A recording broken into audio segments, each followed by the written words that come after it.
Oh shit! We're live. Get up. What? We're live. What do you mean we're live? Oh, what? Hello. All right. What? Hey everybody. Sorry about that. Running a little late here.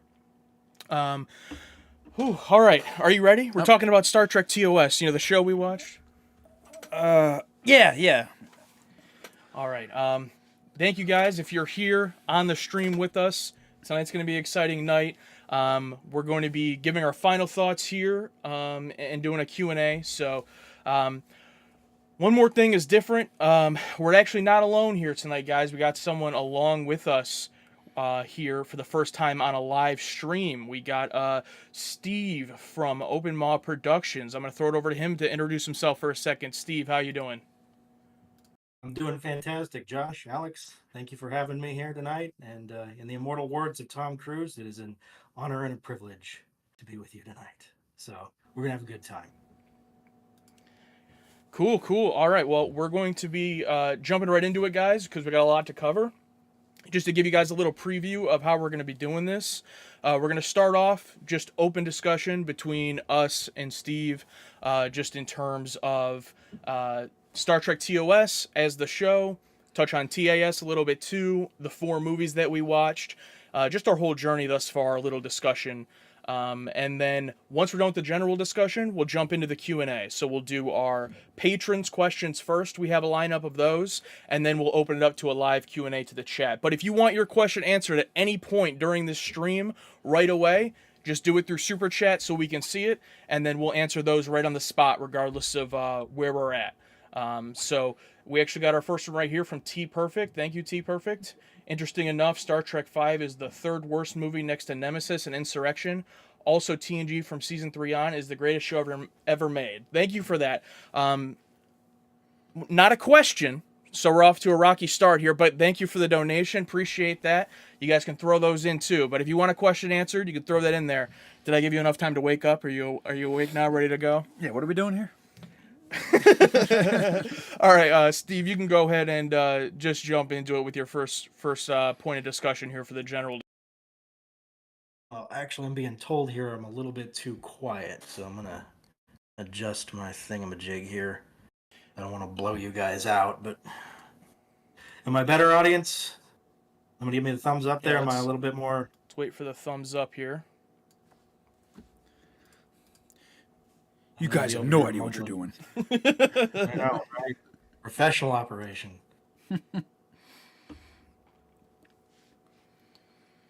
Someone give us a thumbs up in the chat if you can hear Steve clearly. Steve, you want to talk again? Hello. I just read the next super chat. That's pretty good. I'm not gonna lie. All right, I boosted you a little bit on my side as well, so we should be good. And we got our first question from Scott Marish. Shatner couldn't make it. He's in a convention in Wyoming for $150. I thought about flying in and being like, "Hey, I have this YouTube channel. All right, next." But Time's up. Let's go. But no, he couldn't be here. Nice. Get a life. All right. Now for real, let's go ahead and start. Steve, go ahead with your first discussion point here. Well, actually, the first thing I wanted to bring up was why. Why are we watching Star Trek the way we're watching it? What's the big mystery there? Because it does come up a lot in the discussions, both on Patreon and in the YouTube comments. So why don't you guys talk about that? Why did you choose to do it the way you're doing it? Well, I'll let Alex start first because this was his idea. Well, if I'm going to recommend Star Wars to someone, I'm not going to have them start with The Phantom Menace, per se, as no one should start off like that. So, I mean, the whole idea is to watch it in the way that it came out, that it was released, that probably most people have watched it, those who were around in the 60s, and then now with TNG, those who were around in the 80s, and just experience it how it was experienced. That's the whole idea. Just like to put ourselves in the shoes of the people that were there when it first came out, to experience it as much as we can to those who saw everything as it came out. No, that's a good point. There are certainly on rewatches different ways to go about it. And I think that's probably where the disconnect is. There's a lot of Star Trek fans who have seen everything 500 times. They will watch it.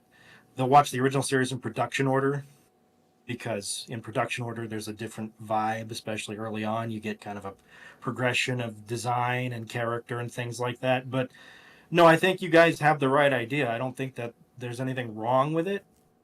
I would say it's going to be very interesting when you guys get to later TNG, DS9, and Voyager, because those are all concurrent. So you like you're gonna be jumping back and forth, or like that's gonna be an interesting time. Yeah, that's all on me, and I'll figure it out. We actually had a nice, really generous patron send us a whole spreadsheet of every episode and movie in the air date order, so we already got ready to go. Just got to reference the sheet, and yeah, we will overlap, and once we get there, but this is all years down the line. The world could be destroyed by then, so we don't think about it too much. But Yeah, You never know. someone brought up saying, "Oh, like after Space Seed, you guys should watch Wrath of Khan, then go back." And I thought that must, after watching Wrath of Khan and then thinking like that would be the most dumb. How, to go from a season 1 episode of TOS to the second movie, a lot of people do it, yeah. and then back. It's like, Yeah. doesn't that add more weight? More because there's more time in between when you whatever. I'm going off my soapbox here. Yeah, Alex is gonna have a lot. Of, if you're a fan, if you're a returning viewer of our live streams, this is where Alex goes on his rants, the famous Assignment Earth rant, and many others have happened on these streams. So it's gonna be a good time. Yeah, uncut. But yeah, that's why we started it that way. And honestly, we wanted to. Alex's original idea was to watch TNG, and we thought we have to go to the start and see what it's like. I don't know if we right then knew we planned to watch every single episode of TOS, but I think after watching The Man Trap, we were both just kind of like, oh, well, this is awesome. We have to watch this. So this is why this is a thing. Like Star Trek has always been around in our lives at some point, but we've never watched it. It's been referenced in every single piece of pop culture that possibly can. But growing up, I was more into Star Wars. I'm guessing you were as well. And like no one ever sat me down and said, "Hey, check this out." Yeah. So it wasn't until I discovered Red Letter Media and their discussions about Star Trek, I'm like, "Oh, I want to check out Star Trek." And now here we are. That's actually a question that I have for you, Alex. I know we don't want to go near TNG, but it is a question that's been on my mind since you started TNG. Did you see Mike and Rich's discussion on season 1? Yes, but I don't remember any of it because I would just have their videos playing in the background sometimes. I remember more of their Picard discussions, so I do know some spoilers there. I mean, I think in the back of my mind there might be some TNG spoilers because I think I watched all of them, but that was like a few years ago. So I try to erase those from my brain. Yeah, I think. Well, you won't be getting to Picard until 2035. So yeah, it's true. Yeah. And we'll be dead by then. So. And if anyone knows anything about us, we can't even remember what we just watched when we discuss it afterwards. So some YouTube videos from a few years ago, I'm sure we probably don't have much memory of. Yeah, same thing for me though. Star Trek, I never had any. I mean, obviously I knew what it was my entire life. Never had anybody introduce it to me. Anybody even recommend it. I just knew it was a thing that existed. And that was it. It was just, it's so weird that there's this franchise and others have seen. There's other ones too, of course, but there's a lot of them out there that Alex has seen that I haven't, and vice versa. So it was nice to be able to find this, that we both are a pretty clean slate. Well, and it is a vast piece of media just for the sake of scope. The period that you guys are walking into is 18 years long. And it has 25 seasons and 6 movies left. So it's not a going steady relationship. It's a marriage. It's a long commitment. So I admire you guys for taking it on. Most of the YouTube channels that I've seen that take this on, they take it on like they watch the top 10 TOS episodes and they watch the movies. Then they go to TNG. They don't watch all of it because it's a lot. I mean, it's like when Josh and I were talking about it a week ago, 2 years to get through TNG. If you keep up the pace on it, I mean, it's a long time. But Job security. exactly, yeah, and I did want to just we did get another super chat, so I want to address it. Scott Marish, another $2. Thank you, Scott. Hey, Assignment Earth kicked ass. Go ahead, Alex. You don't need to address that one. That's fine. Yeah, I love seeing Spock and Kirk in regular clothes, and there's a cat, so you get some points for that. That's it. I think he accidentally, it was an autocorrect. He meant to put an equal sign. Assignment Earth equaled ass, but it autocorrected to kick ass. Oh yeah. Sorry, Scott. Another $2. I'll fix it. Nah, but obviously, Scott. Thank you. yeah, thank you. And obviously, we understand all the episodes we don't like. There's people that love all the episodes we love. There's people that are so confused as to how we like them. So totally get that. But yeah, go ahead, Steve, with your next point. well, there's that kind of raises a point too. The pop culture thing is the odd movies suck, the even movies rock, and as you guys have already discovered, that rule does not apply when you actually watch the movies. Everybody has their own tastes, and that's going to lead to different trains of thought. It depends on what you want. That's one of the cool things about Star Trek is it has so many different kinds of stories. You want comedy, there's comedy. You want action, there's action. I mean, it's got every kind of genre in it at one point or another.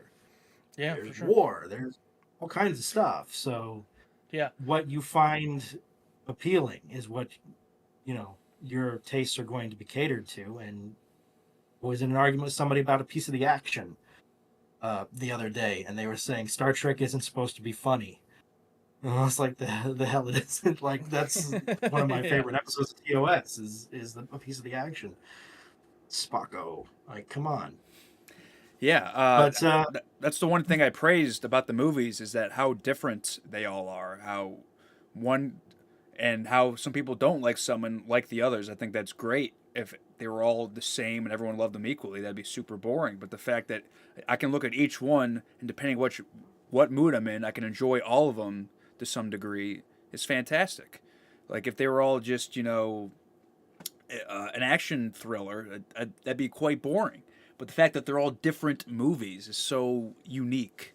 Yeah, I want to address real quick. We had an extremely generous super chat from Witcher Joker, so I just want to read that now.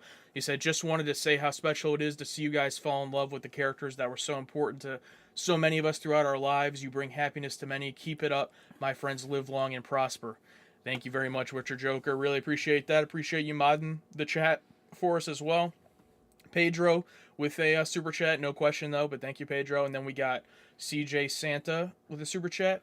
What do you guys feel about the fact the motion picture is basically a repackaging of the episode The Changeling? I always felt TMP was brought down by it. I want to phrase this question first, Alex, to you like this.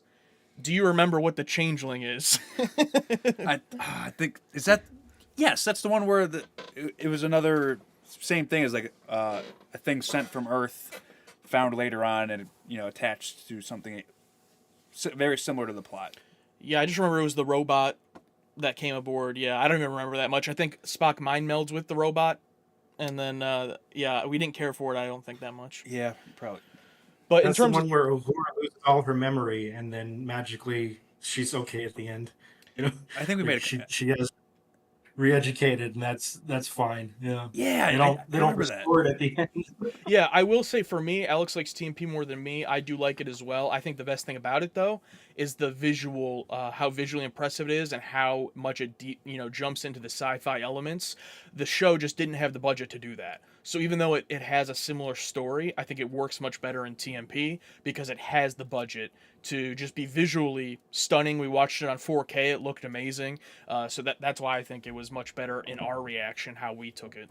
Yeah, it's almost like they realized that it's almost a remake of another story, so we're really gonna, shove down their throats how good this looks. Like look at this, look at the Enterprise in the space dock. See it? You see it there? Look, Yeah. look at that. All right, I see it. Yeah, look at that. All right, but that's okay. I loved the And, motion picture. That was Gene's kind of number one goal, was to make it real, make Star Trek realer than it had ever been before. Especially for the fans. I mean, you think about it, the generation of people that grew up with TOS were 10 years older Yeah. when TMP hit screens. So they had been dedicated for a long time. And yeah, that actually kind of brings me into kind of the first major point we were supposed to talk about. We've kind of danced a little bit, but that's all right.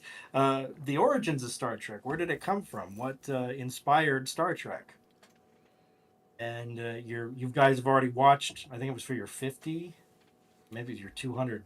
500 Patreon. Forbidden Planet. Yeah, your Forbidden Planet reaction. That was kind of the big movie that inspired Gene Roddenberry to make Star Trek, and it's pretty obvious when you look at it. A lot of the little pieces are in there. The DNA of Star Trek is in there. Yeah, that's one of those movies that get commented all the time. You guys gotta check out Forbidden Planet. We did. Look it up on the channel. It's there. We watched it. 500 subscriber special. We were still in the first season of TOS. We had not watched much of it at all. But we could already even tell watching Forbidden Planet the Star Trek vibes from it. I thought Forbidden Planet was okay. I thought it was decent. Is that the first time we watched together? That Like movie? in person, Yeah, first yeah. in person thing. Yeah. I thought it was fine. I just thought at the end, it got a bit a bit exposition-y. I think everything leading up to that, but at the end, it just felt like it wouldn't end. Yeah, well, like every movie back then's like, we don't have the budget to show you. Let me explain the whole movie. That's just like every movie from back then for the most part. Yeah, might have to revisit that one. It's been a while. Yeah, I own it on Blu-ray now, so I'll definitely check it out. Second time watching. Yeah. That's that's a movie that's very precious to that generation. So the hate comments are coming. So I'm gonna get out of here. You guys can just. But that's a fair point. It is pretty exposition heavy. It's a very talky movie. Which 1950s. There's a lot of movies that are just people in cheap looking labs talking endlessly about science gobbledygook just because they don't have the money to show you anything. Oh, look, it's a paper mache monster. That's about all they can do. For its time, though, there were some pretty impressive, special effects, and the sets look great and everything. So even for its time that long ago, I think it was a pretty big budget movie for its time. I think I remember someone saying so. For its time, it definitely does look impressive. But at the time, they had to do what they could. So not everything should be shown. They had to tell some, unfortunately. But still enjoyed it. Which is just kind of like the original Star Trek. I mean, it was one of the most expensive television shows on the air at the time it was released. It was a spendy show. Doesn't look like it today, but like they're using takeout lids and cotton candy and whatever, spraying things and putting it on the wall. Hey, that's a thing. That's creepily over. Yeah. And buy it. Colored lights was one of the things that a lot of the set designers were big on, was different colors of light to indicate, like, is there a power source or something? The one I remember more than any is the guy talking about in the Cloud Minders, there's a piece of wall deco, and it's literally a block of wood spray painted with takeout lids glued on it, and then just hung it on the wall. That's your set decoration. That's Like, filmmaking, man. It's filmmaking. Just sometimes something simple and easy. Doesn't have to be super crazy, but practical. Practical effects, man. Nothing like it. Yeah, and we got two more super chats here. First one, just a comment from Pedro, another donation. Gotta love your reaction vid. Much love from Brazil. Thank you, Pedro. Thanks, man. It's just wild that people watch us in other places. Yeah, it's weird that anyone does. I mean, I feel like we're such an acquired taste, even for Americans. For other international viewers, we really appreciate it. It's still really wild to think about. And then we got Sean, who gave a donation, said, what would each of you be, red, blue, or yellow shirt? Ooh, I'm going to have to be a yellow shirt because I wrestled as Captain Kirk at a Comic-Con-esque type place. And I just got a booking to do it again. Oh, really? In Columbus. Woo! Yeah. It's 3 days. I'm going to be wrestling as Captain Kirk at some event. I can't remember the name of it, but more details. I'm excited. I hate wrestling regularly, but to wrestle as Captain Kirk, hell yeah. Yeah, more fun. That should be fun. Yeah, if you got any more footage of that and you want to post like you did for the last one, for sure. I am gonna go blue just because blue is my favorite color, and I don't want to die, so I'm not gonna go red. So yeah, I'll go blue. What about you, Steve? Well, I was gonna go red, but my shirt, so red is dead. So You'll survive though. I guess I'm just dead. So I got vaporized. Yeah, Picard wears red, right? Um, Yeah, if we're talking they past TOS, yeah. they swapped the gold and the red, so the red shirts are actually the gold shirts in TNG. They they meet their demise, unfortunately. All right. Um, We got one more that just came in from Dimitri. Live long and may the force be ever in your favor, Dumbledore. How do you manage to avoid spoilers from YouTube comments or the internet in general? I think we're about to have some ads come in, so we will answer that afterwards, just to make sure everyone sees it. But while the ads are running, for people who have YouTube Premium, which by the way, I mean, I couldn't survive without YouTube Premium in 2023. I don't know. Do you have it? Yes, I have YouTube Premium, and I've never thought about going back ever. There's been periods where I haven't had a job, and I'm like, I will do whatever it takes, fight tooth and nail to pay for YouTube Premium because I am not going back. Yeah, I can't. It goes YouTube Premium, rent, car payment, alimony for my divorce. I'm not divorced. So my YouTube Premium is on my personal channel. Yeah, yeah. And so sometimes when I'm on YouTube and just happen to be on the target audience channel, which doesn't have it, and go to watch a video and an ad comes up, I'm like, ah! It's like a jump scare. Oh yeah, it's like different colored. Sometimes like it's white. Like I opened up YouTube at like on a work browser the other day, and it was like all white. I'm like, oh god, like almost blinded by it. All right, I think we're probably back from the ads, hopefully. So, yeah. So how do we manage to avoid spoilers from YouTube comments or the internet in general? I'll let you go first. It's mainly I look at the comments in our videos, and most of our subscribers or commenters are very, good with that. I try not to look up any other Star Trek stuff. I'll watch Red Letter Media videos, and sometimes they'll make a reference to Star Trek. I'm like, you know what I mean? I'm It's like in that one episode of Star Trek. yeah, I'm like, oh yeah, God, no. Oh, there was a great gag they had where they were doing a review of the second Indiana Jones film, and as like a gag, Mike pulls out Star Trek: The Motion Picture before we watched it. I'm like, no, because I thought they were gonna do like a switcheroo, but they ended up not talking about it. But I got so scared. But I'm into a few other niche things on YouTube, so my algorithm or subscribe or whatever isn't too much on Star Trek. So I luck out there, and luckily it's not very talked about much. With people In our world, in our world, really. Yeah, and we also have some good YouTube mods that clear up the comments for us, so that's always helpful. And our memory is also terrible, so anything we do come across, I do think now that we've seen it, like I am very shocked that we didn't get spoiled for Spock's death. Like that seems like the main thing anyone would spoil, so I'm very surprised that didn't happen. That's true. I can't think of anything else though that we've seen thus far that I would have been like, oh, I can't believe no one spoiled this. Like there's not that many huge things really, but it's usually like this will come back in a future episode in 20 years, and it's like I'm not going to remember by that point anyway, so Yeah. it doesn't matter. I knew Kirk had a kid. I think that was spoiled for me in a Red Letter Media video.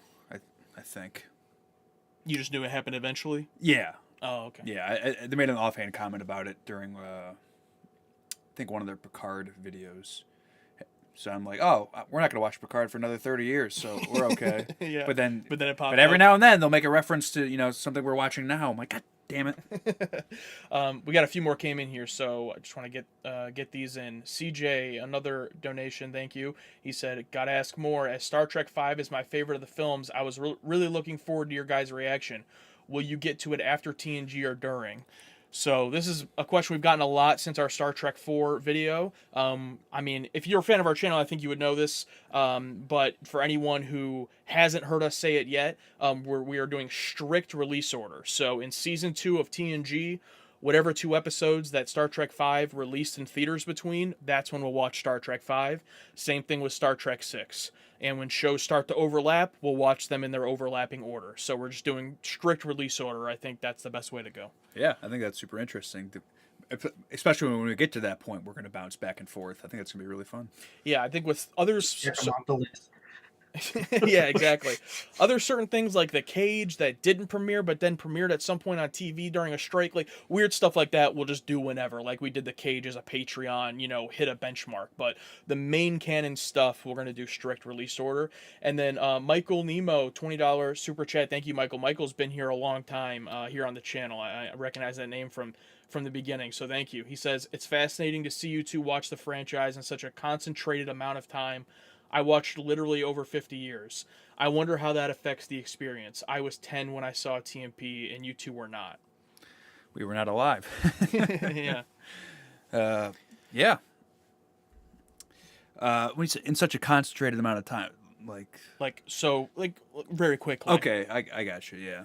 Yeah, I mean, I think it does obviously gives us a different perspective. I mean, it'd be the same thing to relate it more to us if like someone never watched the MCU and then they just watched it all in one week. You know? God, oh God, yeah. Yeah, so it's the same thing. We'll never know the other side of it though. So this is the only perspective we have. I think if you did that, your head would end up like the chick in the Kingdom of Crystal Skull. I think you just melt. You tried to watch all of it Too much. that quick.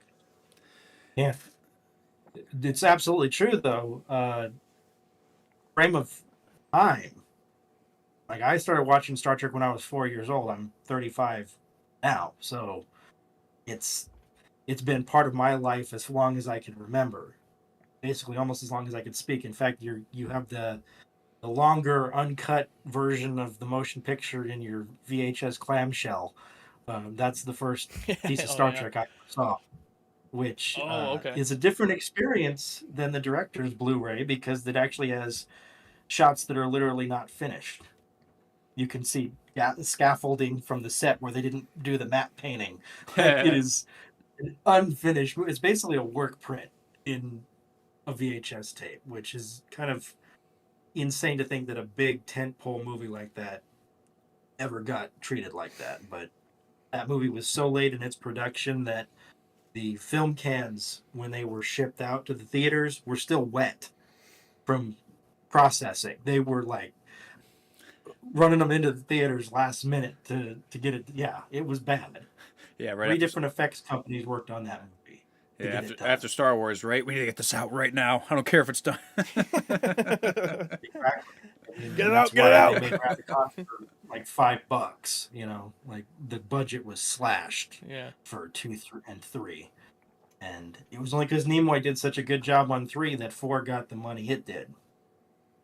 And then we'll get to Star Trek 5 later. Anything else? I guess we obviously we're getting a lot of really generous super chats here, so we've been kind of all over. But TOS wise, just to kind of do final thoughts on that. Obviously, we've done our own videos already. Our favorite episodes, general thoughts, just all of that. But I would just say in general, I mean, I think it's one of my favorite shows of all time. Yeah, absolutely. Mine too. It's just fascinating because when doing our discussion videos, I would look up the crew members and other stuff they worked on, and the dozens amount of shows I see on there, sci-fi shows or whatever, that I have no idea what they are. And it's like, what? In fact, like Star Trek's the one that's lasted, since the '60s, that are still relevant today. It's like all these other ones are just lost to memory. It's crazy. It's like that it worked 3 seasons, and it's like one of the best things ever. It's like what I would love to see, like what did those shows that were not Star Trek that just fell off, like what were they missing? It's like Star Trek is like a perfect storm, lightning in a bottle. It's weird. Like, I don't know. Yeah, I think we get so many comments too, that are like, oh, you liked this episode, check out this show, check out this movie. And I would really love to, and it's like, we're trying to keep a list. If one day we ever, we don't do this full time, like we're nowhere near that point. So like, if we ever get there, we could dive into so much stuff. That would be so awesome, but for right now, to just concentrate on Star Trek, just, for everybody watching, keep that in mind.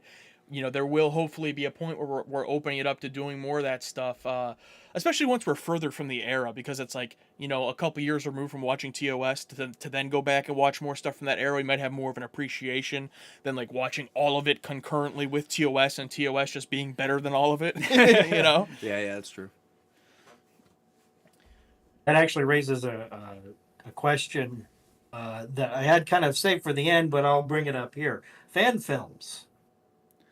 Star Trek continues. Oh my God. I know you've been asked, but let's clear the air on that one. You got a big audience here, so let's clear the air on that. How do you feel about fan films? How do you feel about Oh, we got some being super asked chats about? here.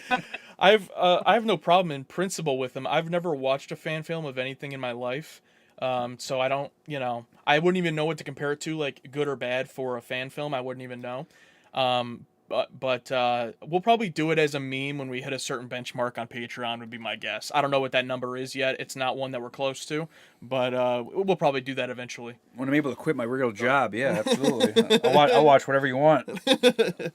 Basically, what they're saying, guys, is everybody go over to Patreon and get the $10 tier so that we can make them watch fan films. Yeah, I don't know. I've seen some Star Wars fan films. And it's like, yeah, it's fine, but it's like it's not. You know what I mean? It's almost It's not the real thing. Yeah, it's almost the equivalent of watching a Star Wars show today. It's like, it's not.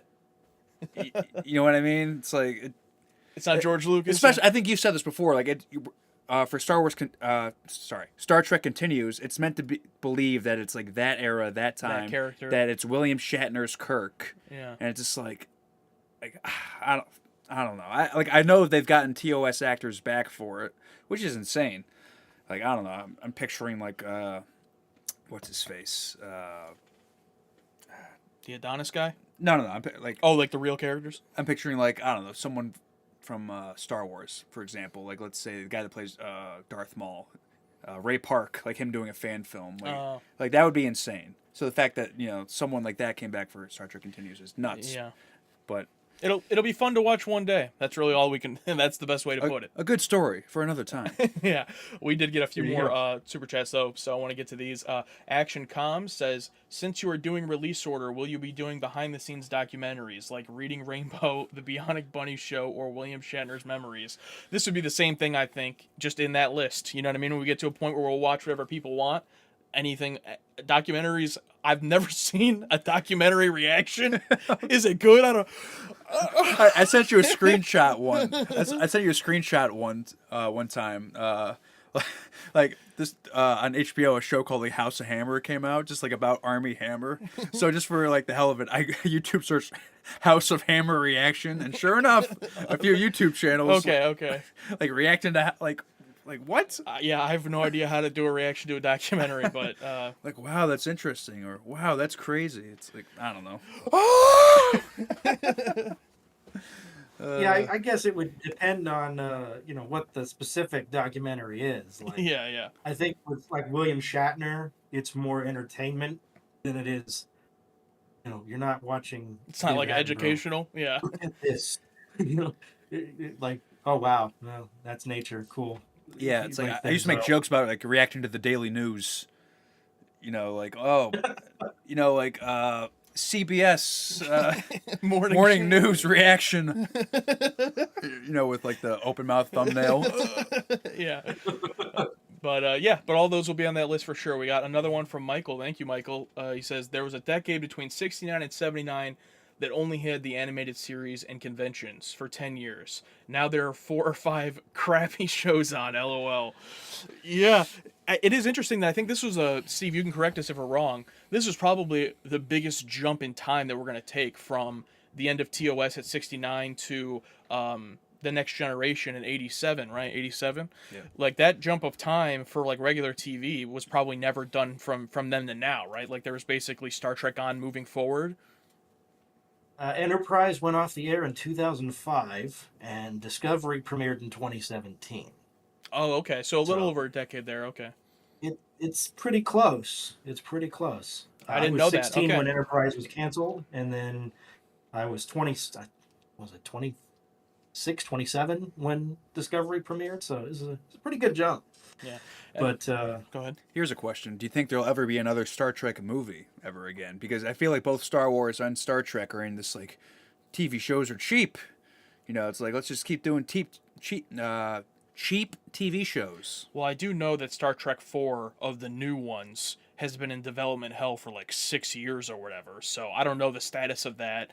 1 week Chris Pine leaves, the next week he's back. No one knows what's going on. They fire everyone. They hire him back. I don't know the status of that at all. I'm into it until they hire Timothy Chalamet. Then I'm done. As soon as he's brought into Star Trek, I'm done. He's the new Kirk. Certainly not to spoil anything. I know you guys many years ago saw the Yeah. JJ movies. The biggest problem that they had, and this is not a spoiler, is they kind of burned themselves out. Like they were just big to start with, and then they just kind of crashed. And the actors are like, "Hey, I want more money. You want me to do another? I want more money because this is my career. I don't want to be typecast as Spock for the rest of my life." So, will we see another movie again? I mean, they're making a movie, but it's going to be on streaming. I don't think it's going to see much of a theatrical release. So, I mean, there will be another movie at some point because money. Like there will be eventually. It's just a matter of how long it's going to be. We got a couple more. Another one from Scott Marish. Thank you, Scott. He says, also, you have so much material yet to view. We never knew if what we just viewed might be the last. Yeah, and that's something that we'll never experience until we catch up. Yeah, actually, we do not experience that today because the sludge must flow in today's modern media. It's like there's always something, except for Friday the 13th. I saw the last one in theaters in 2009, and I've been waiting patiently. That's also stuck in development hell. I've been waiting patiently for a decade for another bad movie, so I need some more trash. I thought the Friday the 13th remake was decent, actually. I actually liked it a lot, yeah. But you know what I'm saying by trash. Yeah, Yeah, I would say the Nightmare on Elm Street remake was much worse. That was trash. Yeah. I'm talking about like good trash. There's a difference. Yeah. There's trash. Entertaining trash, yes. Yeah. Slasher trash. And then we got Jonathan. Thank you for the super chat. He says, now that you are a few months away from TOS, is there anything you think you will miss as you move forward in Star Trek? Anything we'll miss from TOS? Just probably those costumes, the cast. It feels like, I don't know, especially like moving the TNG. Like I love the new cast, I like them a lot, but I just miss the banter between the big three, and I miss the other characters, and it feels very upsetting that it's like, oh, that's it. I should have appreciated more. As if I can't go back and watch it, but it's like, you know what I mean. But during that first time watch, yeah. We tried. We tried during the Empath episode and all those others. Yeah. I think I'm kind of on the same page. I'll just say, just how good it was, but also just the simplicity of 60s TV, purely episodic. We love character stuff. We're gonna love once we get to more serialized things, I'm sure. But I can already feel it in TNG because we have watched the first few episodes. You can check them out on our Patreon. But there's already just like a little bit more serialization there. Even if it's just a tinge, just a little hint. We'll never have that real pure, just like simple episodic episodes of TV that Star Trek TOS had. Which we've never experienced, really. Because we were like, I think we went to episode 2, we were like, oh. Even episode 1, we're like, oh, we're just jumping right in. Yeah. Like no soft lead in or anything. Like I think of every TV show in the last decade or so, there's that pilot is such like an introduction of like the characters and how things are going. But I'm gonna miss those blind, just this is the story, get over it. You know what I mean? Figure it out. Yeah. Okay. I did want to touch a little bit on TAS. That Michael brought it up in his super chat. Steve, I know you had a question and you wanted to touch on it as well. What was that? For TAS, the animated series, just to touch on that for a moment. What did you think of TAS?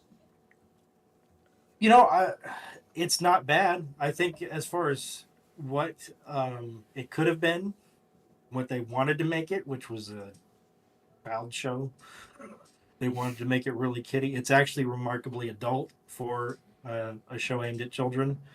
I appreciate that they didn't dumb it down for the audience. That was a surprise to me when I first watched it many years ago. That would be my kind of summary. It's not the piece of Star Trek I go back to the most, but I do appreciate it, definitely. Yeah, I liked it a lot. Yesteryear is better than every other episode by far, but that's just amazing TV. But the rest of it's good. DC Fontana, not DC Studios. Definitely not DC Studios. My thing with the TAS, I actually wish it was a bit longer because those like good episodes, they just snap through things and you're just trying to retain everything. It's like wait. It's like, especially when there's a lot of set pieces, it's like bam, bam, bam, bam. So I wish they were a bit longer. But yeah, not bad at all. Watching it in a binge watching fashion though did wear on us, I think, a little bit. I mean, we watched all of TAS in 3 weeks, which is in our recording time 6 days because we record twice a week. We did four episodes a day. Yeah, 4 episodes each recording, and it started to wear on us towards the end. And I think also our anticipation of the movies was getting closer, where we're like, okay, let's wrap up this cartoon. I said it in the series, but I think if TAS had been like any longer at all, we probably just would have skipped it. Like it being only 22 episodes, we were like, okay, we can do this. You know what I mean? We can watch this too. But if it was like, cartoons, sometimes it's like 150 episodes. I gotta been like, no, we're not watching that. But no, try watching the Dragon Ball franchise. It's like, good lord, where do you even start? Never going to start that. Yeah, anime is a different level. Yeah, but I think it's fun with TAS to think about these. Was it declared not canon or canon? No one even knew what canon was back then. Yeah, so. true. I just like to think that there's like a giant Spock on some planet out there. Yeah. I always think about that giant Spock's out there. Yeah, I treated it as canon for sure. And that piece of shit Bem is out there. There was actually a question that my friend Jim wanted me to pose to you guys on TAS on the subject of that episode. Let me see if I can actually find it here. You're gonna go this freaking nerd. While you're looking for that, we did get another super chat from Eddie. Greetings from Germany. TOS is my fave. You've seen a lot already, but you ain't seen nothing yet. TNG and DS9 will have mind blowing episodes. Buckle up. I'm ready for it. Yeah, greetings from Germany. Good lord. Yeah. Yeah. Thank you, Eddie. Did you find it, Steve? I did, yes. All right, go ahead. All right, this is going to test your nerd knowledge, and I know you guys are senile, but I have none. what was the name of the mobile plant in the animated series episode The Infinite Vulcan? There was a mobile plant? Oh god. I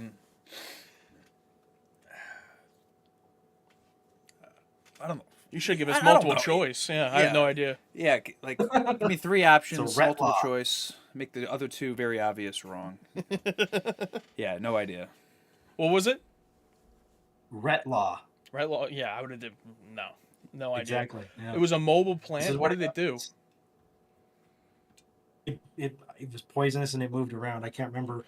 Oh, the I haven't little seen thing that that episode. comes out of the ground. The little thing that came out of the Mhm. ground and like bit Sulu.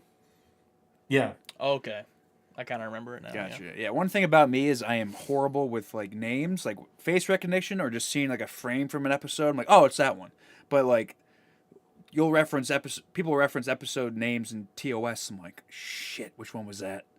Like I had to think for a second with the changeling. I'm like, Yeah, I'm the same way, and the only reason I'm good with episode titles for TOS is because I like have to edit the videos, so like I get more familiar with the episode title from posting the videos. That is the only reason I remember the episode titles. I'm the same way. So yeah, unfortunately, we're not very good at trivia. I guess would probably be the correct. Yeah, we would never. Now, if it was like a visual trivia, put up a picture. Who's this? Oh, that's Spock. So I want to give you guys a little bit of hatred here before we move on completely Bring from it. TOS and TS. Bring it. This is negativity squared. But let's say when you guys are making $1 million a month, you go back and you do your rewatches of old Star Trek. I want you guys to think, what would be the 5 most painful episodes to go back to? We have a YouTube video. It was actually on Patreon. Oh, was We had a Patreon extra where we named our top 5 worst episodes. So, we had the same 5 when we revealed our lists. They were in a different order, but we ended up having the exact same 5 worst episodes. And I think, Steve, you're a patron. Do you think it's okay if we give it away? Yeah. It's been a while. It's been a while since we posted that. I don't want the patrons to feel like we're taking anything exclusive from them. But I mean, first I'll ask the chat. Just guess You don't have to do all 5, but just put in the chat, just guess what episodes you think are our least favorite. You'll probably know. If you've watched our reactions, like, it's pretty clear. Can I give you my 5? Yeah, you go. Yeah, You do yeah. your 5 first. I'm while curious. While we're What do waiting you- for the chat. I'm curious. What do you got? All right, so I tried to order this in best to worst. Okay. So Yeah, like 5 to dipping 1. into it still. Yeah, like 5 to 1 Like a worst. lot. Yeah. So we would start with the Deadly Years. Yes. Awful. Terrible. Miri Yep. and the Children Shall Lead. Yep. The Alternative Factor. And then finally, The Empath, because I really want to make you watch that again, Alex. Oh, I thought the Alternative Factor, everyone said it was the worst episode. The guy falling off the cliff screaming. oh, that We had a great time with it. that was like a fun episode to watch for comedic value. You know what I mean? That guy falling off the cliff is one of my favorite clips ever. And the fact that in Search for Spock, there's a very similar thing like that where Kirk jumps off the cliff onto Christopher Lloyd. Yeah. Yeah. It's so hilarious. Yeah, so that one almost gets a pass. I've said this before, but there's episodes of TOS that just fall by the wayside, like in the middle. Like, not great, not terrible. It's like, that was an episode of Star Trek. And as much as it seemed like we hated The Empath when we watched it, it didn't make our lists for the worst. That's true. I don't think The Empath was like a terrible episode. I was just like, at the time, it was so baffling to watch because it's such a different episode and one that I didn't like. I didn't love the episode for sure. So I think I came off more negative in the reaction. A lot of people, let's look at the chat here. A lot of people saying all the same stuff. Assignment Earth. Someone says Omega Glory, the one where they bring out the American flag at the end. I found that to be hilarious enough to give a pass. They're like stuck down on the planet. And then, like, at the end, it turns out it's, like, the U.S. Constitution, and they, like, literally walk in an American flag. Oh, God. Which it's Free like, they're not on people. Earth. They're not on Earth, so... That's right. We got looks like we have a couple super chats. Oh, yeah. here. Just to wrap up on this, though. Miri and the Children Shall Lead, The Deadly Years, Assignment Earth, and, what was the 5th one? Are you sure it wasn't The Empath? Did they make our list? I'm trying to... What else could it be? See, I didn't list the Assignment Earth because that's not Star Trek. Yeah, true. It's some people's favorite episode, apparently. Which, I mean, I guess they don't like Star Trek. Plus, I know they reference Gary 7 in Picard, which is absolutely insane to me. That Spoilers.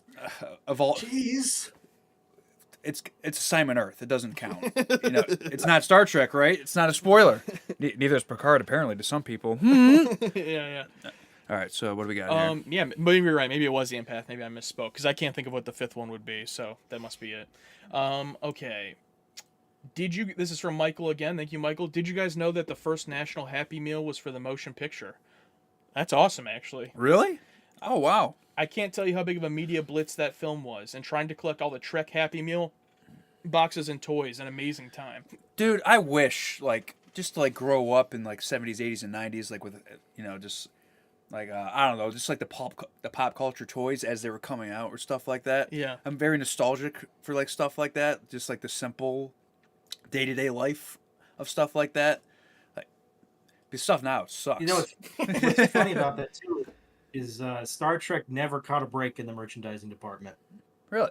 It never could get its stride going. The first movie got action figures, a play set, like they said, the McDonald's Blitz.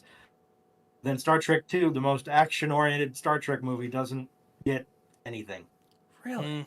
And then That's Star interesting. Trek 3, they did a couple of action figures, and then Star Trek 4, everyone was like, nope. Even though that was the most money-making one, you know, they could have made a lot of money on merch, that they didn't touch that one. Sell some toy And then whales? Star Trek 5, everyone kind of learned their lesson for the last time. Yeah. Matthew McKinnon, it looks like. I'm sorry, it's not showing me the full thing. Let me see if I can extend this real quick so I can read people's full... Nope, still doesn't. It's got to be McKinnon. McKinnon. Sorry if that's not the full name. Donation, no question, but the super chat. Thank you very much. Phaser Face with the super chat. Have you started buying any Trek collectibles? You buy a lot of shirts. Collectibles, no, but I'll look up shirts on Redbubble or Amazon. Like, I bought, like, a Happy Spocktober shirt for October. I bought just a generic, the original series shirt. Christmas is coming up, so I want to start finding some Star Trek Christmas shirts. Yeah, but in terms of collectibles, no, I've never really been a collectible guy. I've moved like 6 times in the past 6 years, so it's just more shit to move, Yeah. and like I just want to throw more stuff out rather than collect. But I, on the other hand, don't have any. I would say collectibles. I guess I just more so collect obviously like the physical media. You know, the VHSs have been cool the to buy. VHS tapes, yes. Yeah, and then I have them all on Blu-ray. Obviously, the box set. And then I did get like a couple little things that I would get just from online, like little, but nothing like cool. And that does bring up also a lot of people recently have started asking us about a PO box to send us stuff. So that is in the works. Only reason it hasn't been done is because I'm lazy, but it will be done soon. And then once that's available, we'll announce it, and it'll also be in the description of our videos. So if there is any fan mail that people want to send, because we've already gotten multiple people wanting us to, which we really appreciate and is really awesome, because I would never think that, but people want to, we'll let you guys know as soon as that is open, which again should be soon. Whenever someone like talks about like their address or something, I always think of Breaking Bad, where he goes, "My name is Walter Hartwell White. I live at 503 Negro Railway." Yeah. Sorry. And then last super chat here we have right now is from CJ. One more fave TOS episode. Mine is Doomsday Machine. Like one more favorite as opposed to our already established favorites. Is that what he's saying? Like, because we've done our top 5 or 10. And then we did our top 15. We did a top 15, yeah. So I'll just throw out one that never made any of our lists, but I've always really liked, and that's Shore Leave. I think Shore Leave is one of the best, like, low stakes episodes. It doesn't seem low stakes the first time watching it, but once you know what's going on, and like in retrospect, they just go down to a planet for a shore leave, and it's like a magical planet essentially. I think it's a really fun idea, and they revisit it in TAS, and I think even do it debatably better because it's a cartoon. So I've always liked that episode. Oh, gotcha. Well, I'm trying to think of one that we haven't said before, but I'm just kind of scrolling through the episodes here. You know what? I'll just because it's a good one. I'm gonna go with. I just had it. Where'd it go? Sorry. This Side of Paradise. Well, that's my favorite episode. That is your favorite. That's your favorite episode. Yeah. Yeah. Just Spock being happy and just all the goofy stuff that happens with that, with one of the most painful endings of all time, and I love those painful endings. And Doomsday Machine is an episode that would definitely be on a rewatch list for sure. Not that we hated it, but everyone seems to love it, and we just thought it was decent. That's the asshole captain, right? Yeah. Yeah. Okay. Decker. Yeah. Yeah. I've grown more to appreciate that one as time's gone. I don't think I cared for it originally in my initial reaction, but the more I think about it, I'm like, that's pretty good. Yeah, it was a very, very good performance. One of the best guest performances of the show. It was just nothing else in the episode grabbed me in our initial reaction, so definitely one I'd want to rewatch. All right, Steve, what do you got next? Well, we're starting to kind of move towards the movies at this point. I'm actually surprised. I'm just going to say this, not to jinx anything, but we're actually doing really well on those super chats. Props to the patrons and the target audience. Seriously, guys, thank you, this guys. is awesome. Yeah, thank you. I was expecting like 5 people to show up and for it to be a complete failure. So, this is Wow, awesome. thanks, Steve.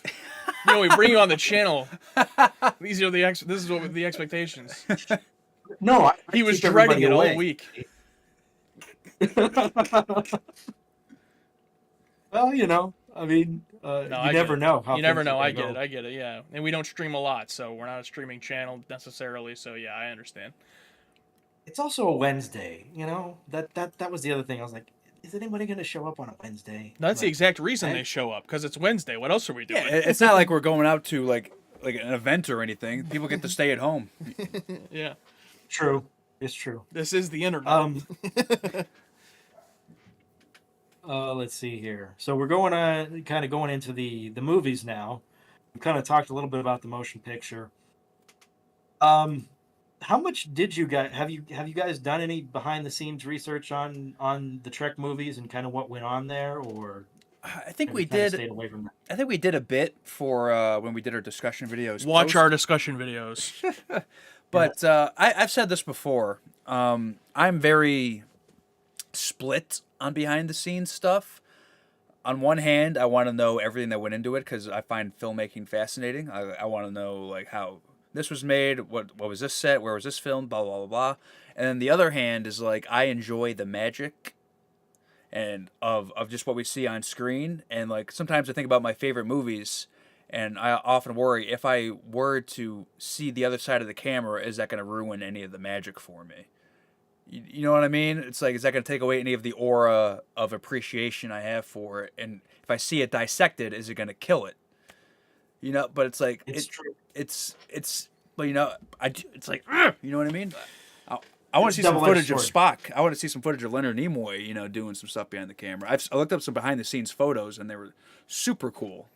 Yeah, I kind of feel the same. I just something about it.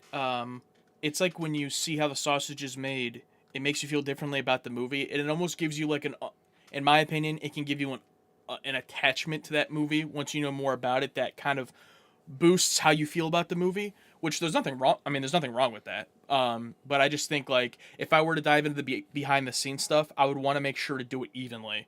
Because like if I just decided I really loved Search for Spock, right? Like if I just decided to dive in on the behind the scenes on Search for Spock, but none of the other movies, obviously I'm gonna have more of a positive thought than on Search for Spock because that's the one I learned everything about. So I just kind of stay away from it as a whole, just to try to not taint how I feel about anything. But yeah, learning the backstage stuff that we get in our comments. Obviously, we learn a bunch of stuff through our comments and our patrons, and that's always neat. I just don't go out of my way necessarily to really watch anything. Plus, there's always just a deep fear, kind of similar to how Alex said with the Red Letter Media. I'll be watching a behind the scenes about TMP, and then all of a sudden they'll be like, "Yeah, it's like in season 4 of TNG," and it's like, "Oh, okay, I can't watch, can't watch this." So I stay away because of that too.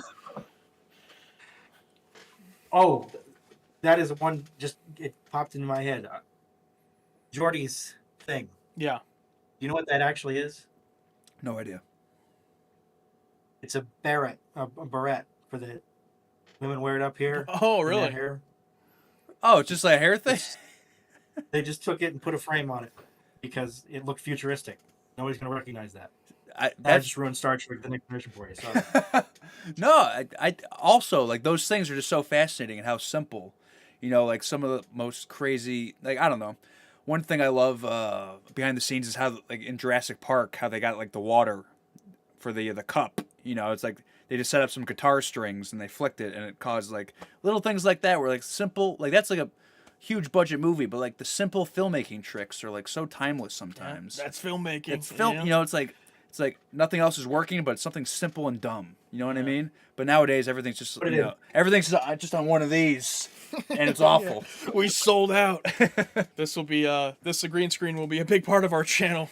You'll see soon. So We've sold out. but that's just because like we don't have enough money to pay for a good real set, so we just have to use this green screen for now. But, Not yet, but patreon.com/.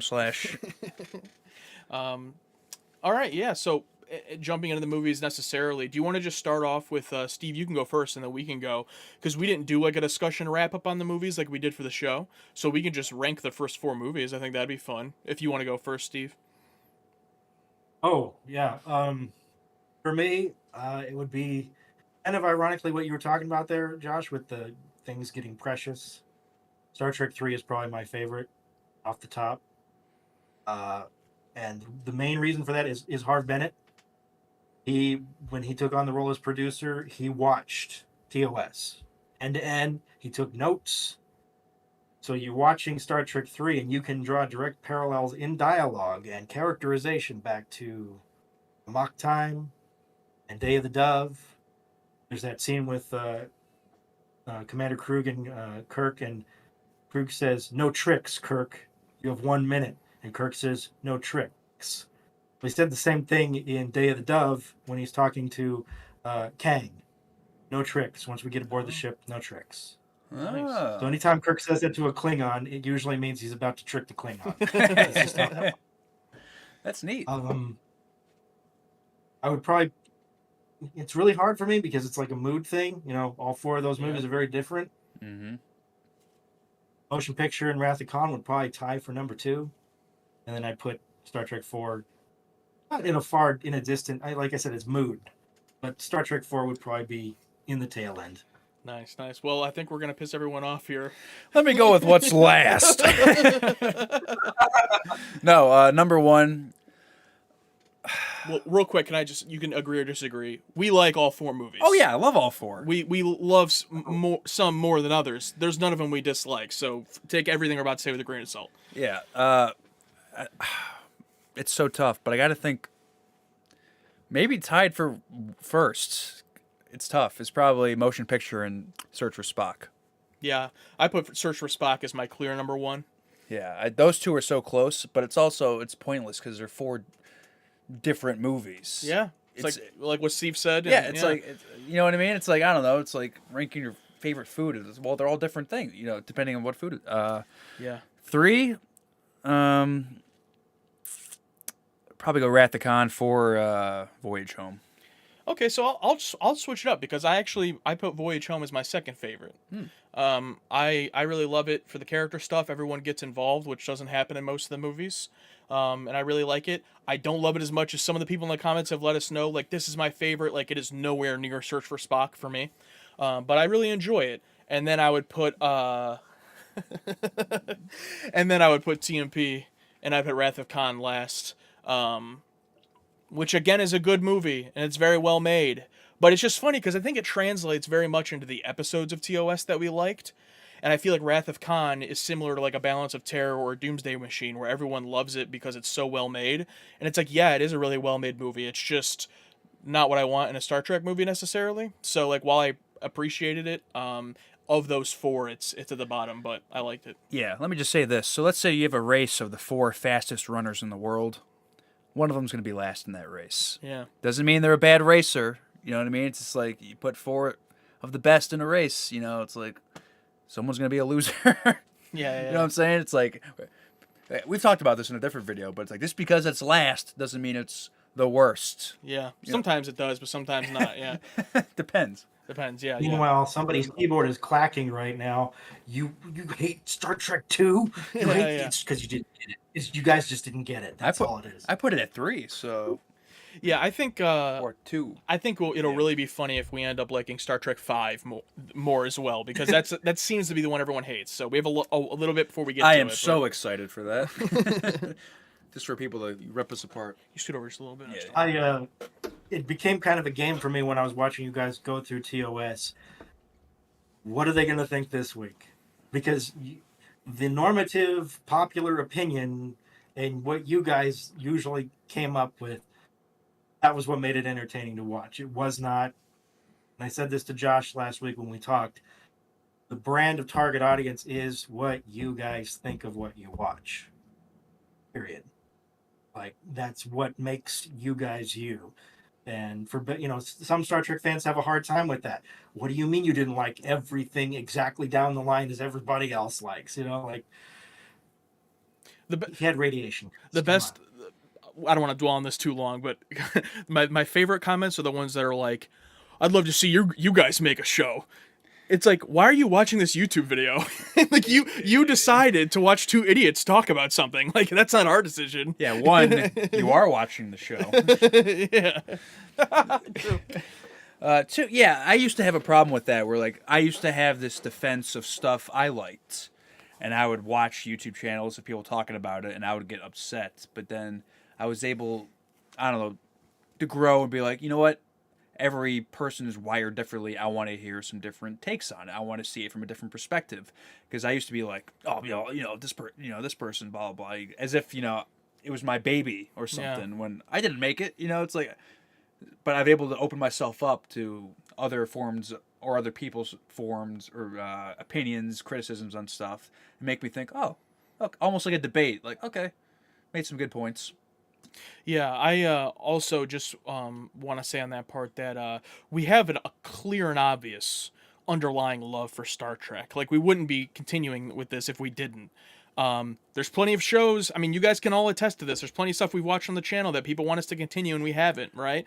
And the main reason for that is because of the YouTube performance. But even that aside, we're not going to continue watching something that we don't absolutely love. And I mean, we love Star Trek. So that's why for me, I feel like, yeah, if I am tearing apart a particular episode or even just pointing out why I don't like something, it's just like, hey, look, I love the show. So it's not that you get a complete pass, you know, like obviously people can disagree with us and tell us why they disagree, but it's just the over the top, like, this is ridiculous. It's like, it's not that serious.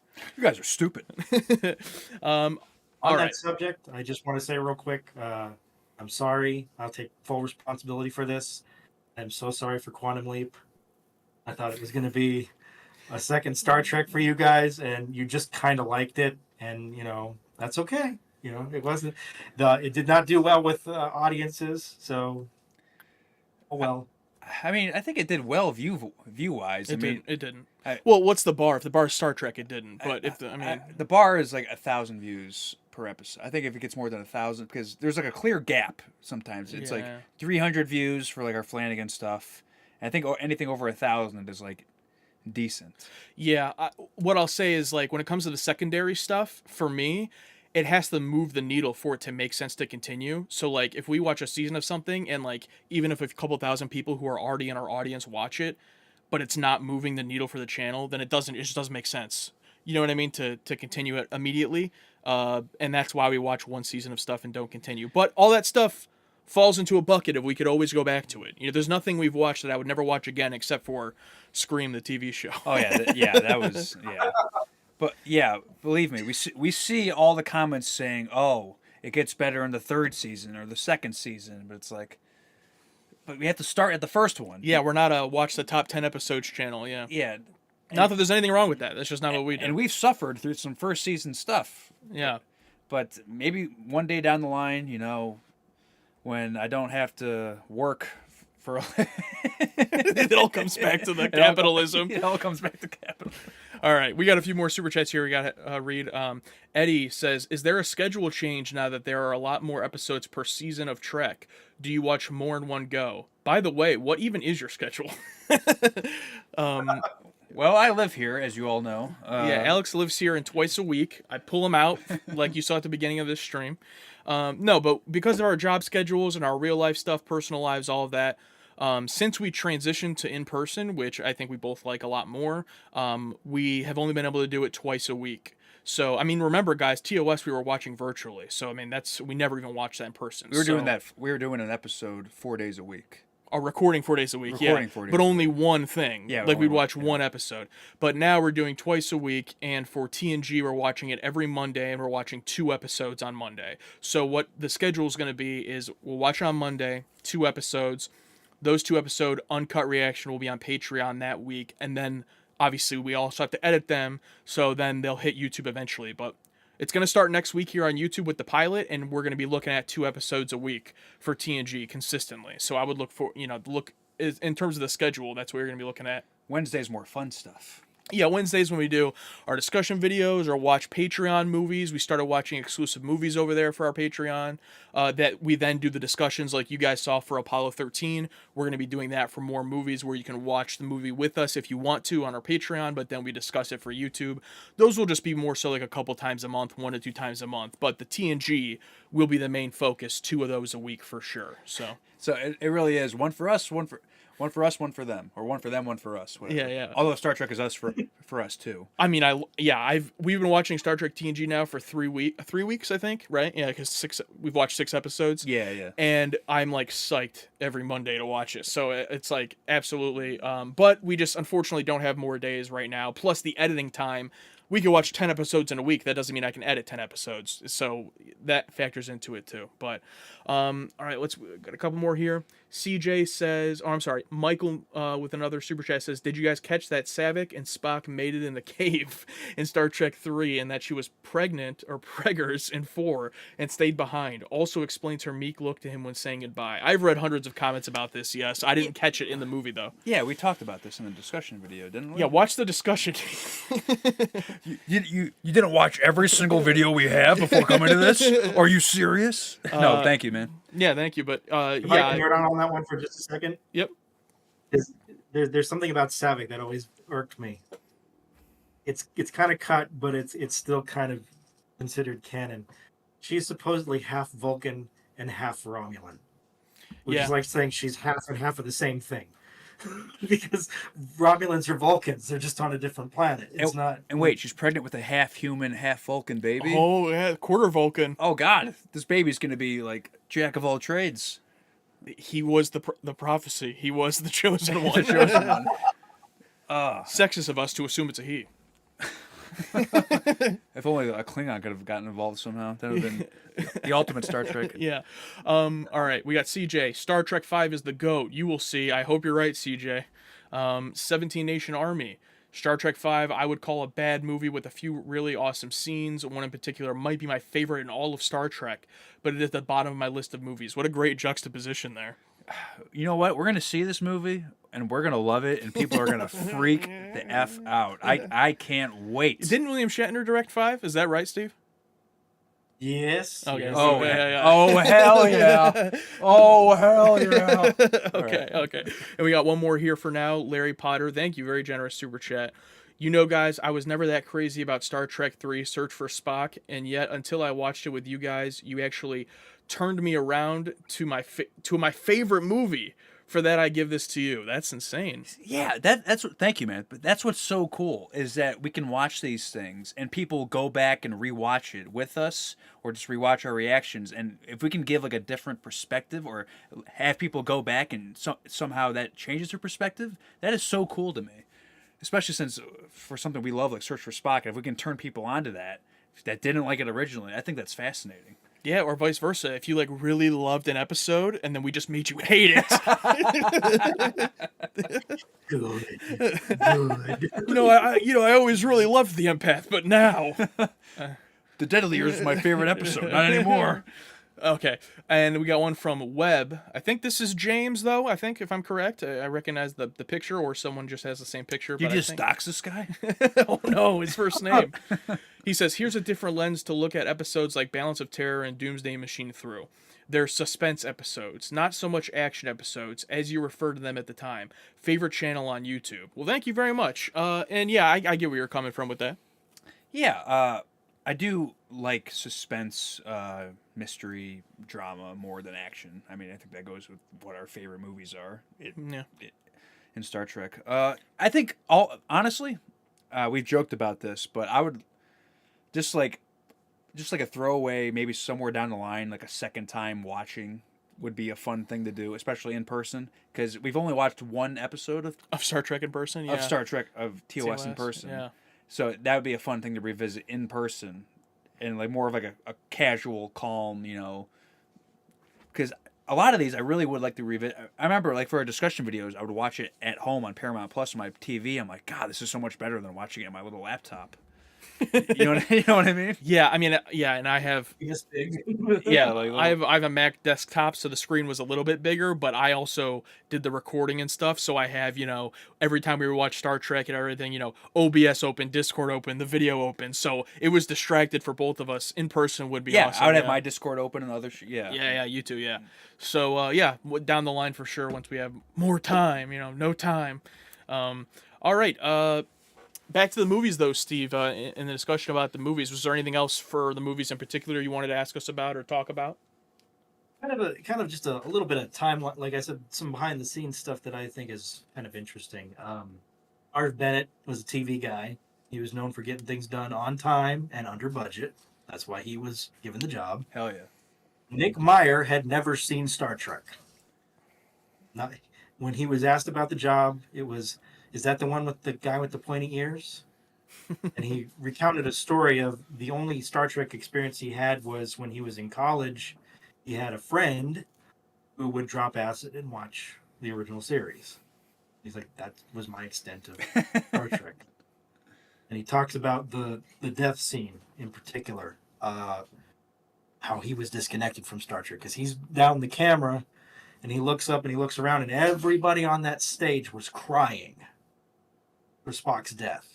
Tears. And he's like, oh, I did not know the sheer weight of, even back then, how important Spock was to everybody. And I think the reason the Wrath of Khan often gets put in that category of this is the one to watch is because it is pretty accessible. You don't really need to know a lot, but even with people who have never watched Star Trek before, I've watched Wrath of Khan with them, and that scene still kicks them in the stomach.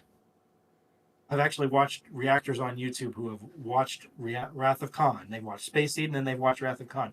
They love the movie, and then as soon as Spock dies, they hate the movie. Yeah. They turn on it like 180, like. And just Man, I was having a good time. just as a reminder too, I mean, for our perspective, like at the end of the day, we neither of us thought Wrath of Khan was our favorite movie. It's still the only reaction we've done where we've come close to crying. I mean, we both. I was crying. Yeah. I was like, the tears were there, and then here comes Scotty with his bagpipes. Scotty with the bagpipes, and just yeah. robbed it from me. And people like ripped me apart about that. I'm like, it just came out of the bagpipes were just out of nowhere. Like, I will defend it. And plus it was Scotty. You know, if there's like a row of people and they were already in frame, but like, But yeah, but that moment though of the funeral and everything, you know, that was, you know, probably one of our most emotional moments. Even so, buried inside a movie that was our favorite, I still like to give it credit and props for that. You know. oh yeah, I love that funeral, and like I've grown to appreciate that death scene more. It's just like on a first time reaction, like some things just took me out of it. But like as a whole, it was amazing. Like I would scrounge through the streaming services for like movies that will make you cry, because I'm always looking. I love that, getting that reaction from something, because it makes me feel like a human being. And like the last time I like looked up movies that make you cry, I watched it, and like it did nothing for me. I'm like, God, but it's like it's one of those things where like you can't search for it; it just has to happen. And I never thought it would happen in Star Trek: The Wrath of Khan, which people have talked about as like the best Star Trek action movie. I never thought I would cry during that. So so kudos to it. That brings me to kind of my last thing with Wrath of Khan specifically, but with pretty much with the movies. Do you remember what your three criticisms were? Of the whole movie, Yeah, when you kind of did your discussion, what your three main criticisms were David. of the movie? David as a whole. No, Spock's death scene was weird, yeah, this and the yeah. I wouldn't even say the bagpipes were a criticism. No. No. I would say them not fighting in person. Oh, them not meeting in person, Kirk and No in-person scene. Yeah, because I don't know. When you do a scene, like I've taken acting classes, and like when you're in the same room with the person, all vibing, like I want to see those two actors, you know, like I want to feel their presence, like in the same room together, because there's so much history there, especially since they were both in TOS. Yeah. Like, and it's like, and they fought in TOS, and like that history, and like, but never really feeling that tension, that physical tension between them, because it's all over the view screen. Like, I just feel like that was a missed opportunity. Like, I understand, you know, It was scheduling. and how old Khan's actor was. I don't even think that had anything to do with it. People, I heard, didn't he have some back issues? well, or people have something? given us like 12 different reasons, but all of my research that I've done, has all said that it was purely scheduling. Ricardo Montalban was doing that Fantasy Island show, and Kirk might have been doing something too. I don't know, but Nicholas Meyer, Ricardo Montalban, William Shatner, like there's all record of them all saying they wanted to be on screen together, and they just couldn't get it done. So that's the reason I see in my research. People have said other things like how old they are and everything, or just how the movie was written, but I don't buy that. I think it's purely scheduling. Yeah, don't get me wrong. I love the ship chess game. It's very Star Trek of them in their final encounter on the ships. But like, I don't know. Like, We went off a little bit there, Steve. Sorry, but yeah, I think those were our three, right? That's kind of touching. What shocked me is the one that I was actually thinking of. You guys didn't even mention it all because it wasn't really a big thing. But I wanted to bring it up anyway because it kind of showed you guys have good instincts on this stuff. There was a moment in the funeral scene. I'm gonna just quickly go here. Yes, okay. I know what he's gonna say. Yeah. Yeah, I showed it to Josh already. Spoilers. There's the funeral scene where they're all gathered in the torpedo room, and Kirk is doing his speech.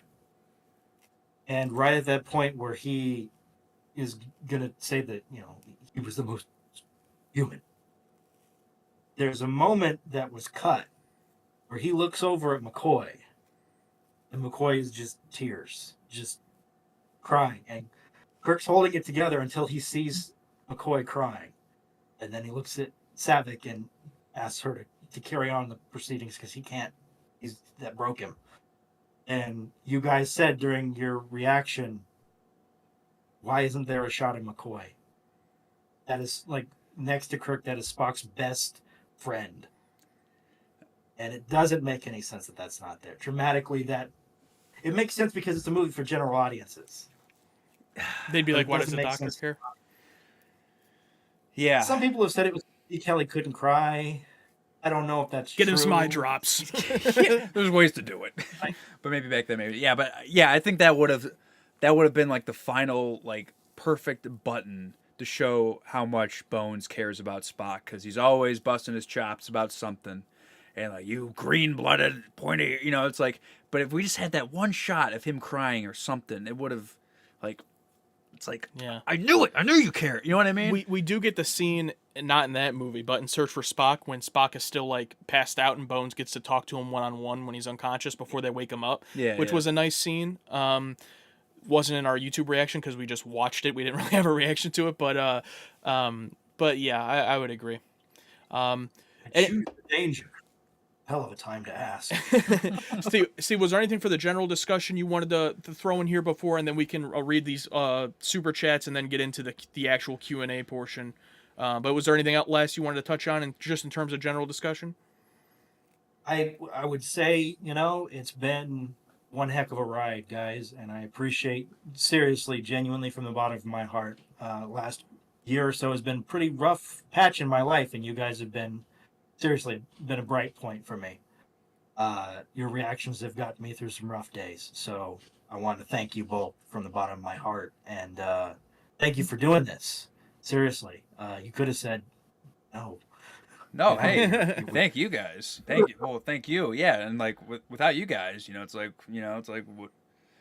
like the channel in general is kind of like an experiment. You know, like I reached out to you like, hey, what if we did a reaction channel? Because we're always talking to each other about movies and TV shows. Like, what if we just reacted to it on YouTube and made a lot of money?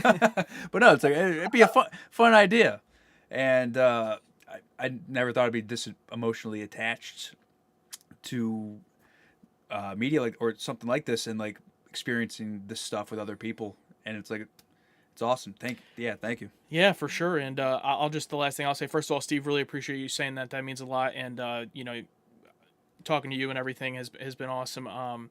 But just everybody, the whole community, I always will remember after we posted the first Star Trek episode, because it took about 10 episodes. When we got to the menagerie is really when things started to take off viewership wise.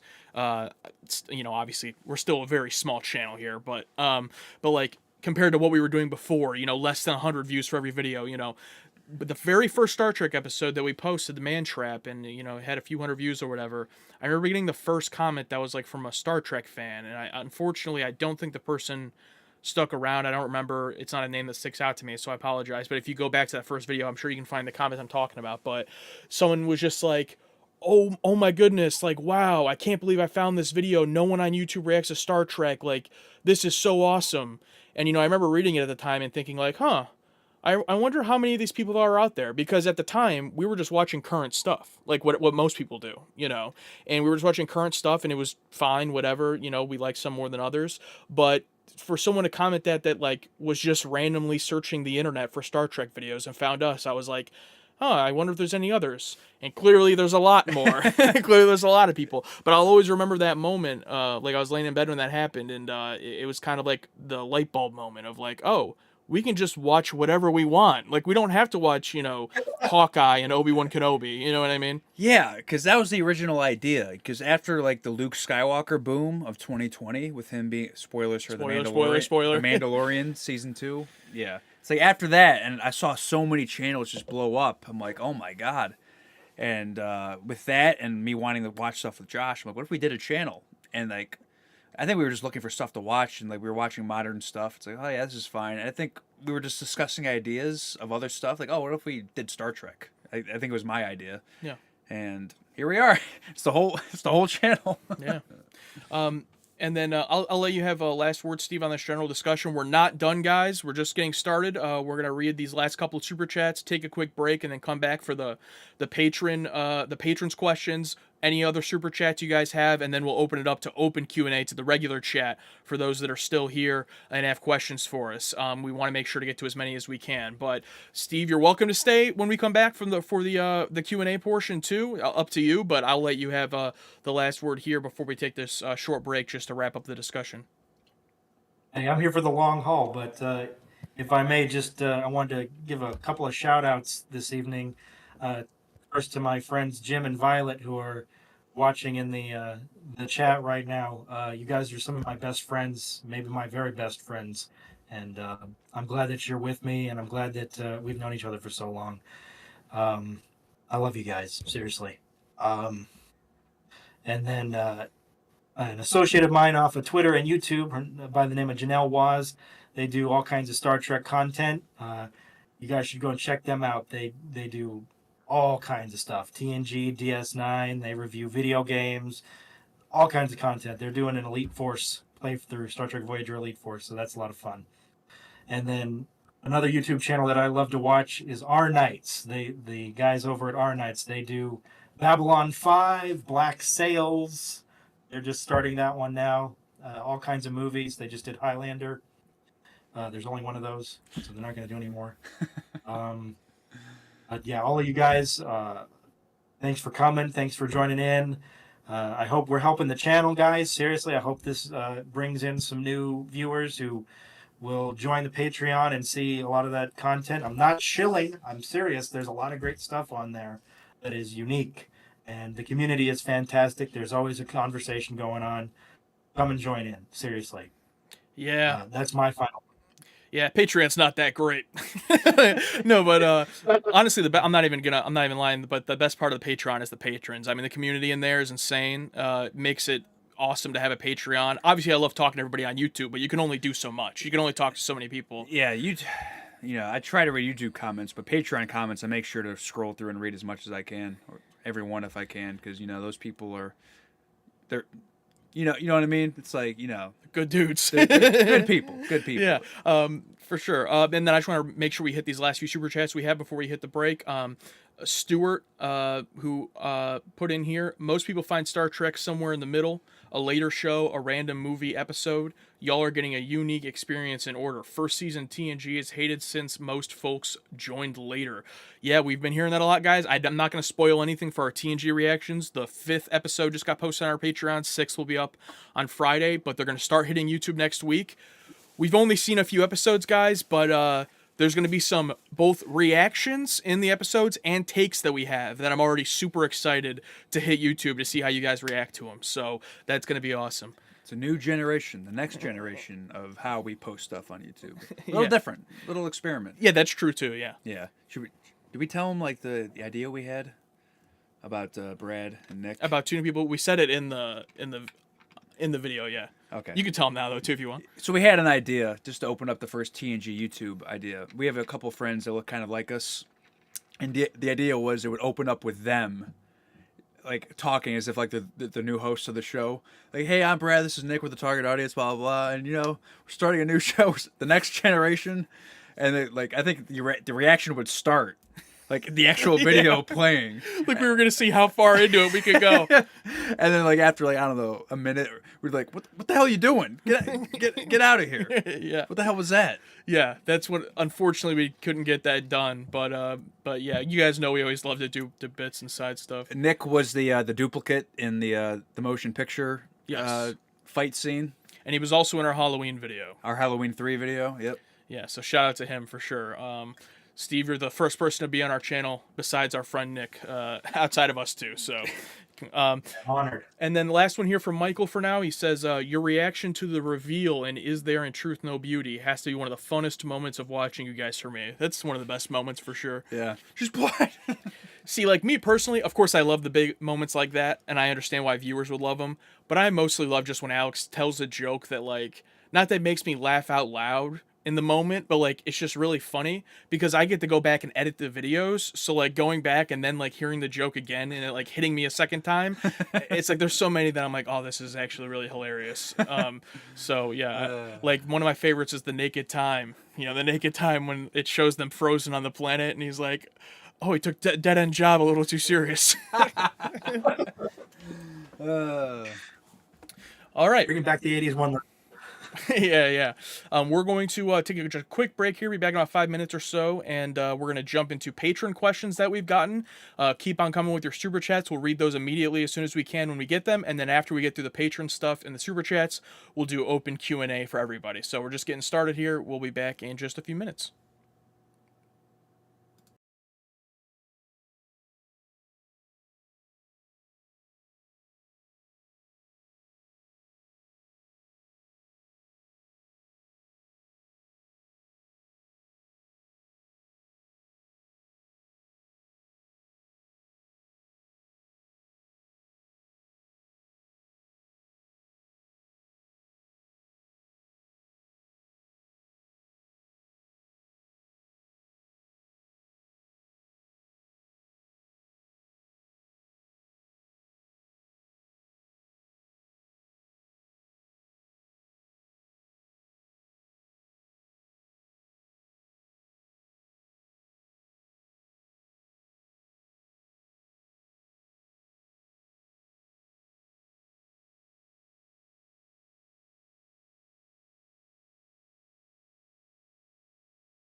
What's up, everybody? We're back. Our video is messed up. There we go. We're back, baby. We're back. Behind the camera. Gotta love reframing. All right. What were we doing? What was this about? Oh, Q&A. Oh, Star Trek. Q&A. The reason we exist right now. We're gonna... Oh my god, I forgot to turn it down on my phone! Echo. Echo! Okay. Steve, you're still here with us, right? Yeah, apparently. I actually can't see him. I don't have Discord open, so no idea what he looks like. Yeah, let's start. We did get one super chat while we were gone from Analog Mind. I know Analog Mind's a frequent commenter, so thank you for the super chat. What is your history with wrestling? Okay, next question. So we're going to... No. I'm just kidding. That stunt show you did at the Comic-Con was a pleasant surprise. Love the vids. You put so much effort in. Thank you very much. I'll go first with wrestling, and then I'll let you go. We both loved wrestling growing up. It was a big part of our friendship in like high school. Decided to train and become wrestlers after high school. I did it for 5 years and then just, decided that I was done essentially. Alex did it a little bit longer, stopped, and then I'll let you tell your story. But yeah, I enjoyed it. If you look up, our wrestling names, you can find some stuff. But yeah, first part of that was identical to me. High school. Wrestled for 5 years. I took a break. I came back at the beginning of this year. And yeah, just I've been in the ring with people that are on TV now. It's weird. It's crazy. And some of my friends that I know that are on TV. But it wasn't for me. I left, but I came back. I left my dead-end job. That made me miserable. Which everyone should do. Yes. And I'm like, you know what? I kind of miss wrestling. And I came back, and I got an opportunity to do like a Comic-Con show at Kalahari in Ohio. And I did that, and it was the most fun I've ever had in wrestling ever, because I wrestled as my hero, Captain Kirk, and the crowd loved it. And I get to do it again in December. So, yeah.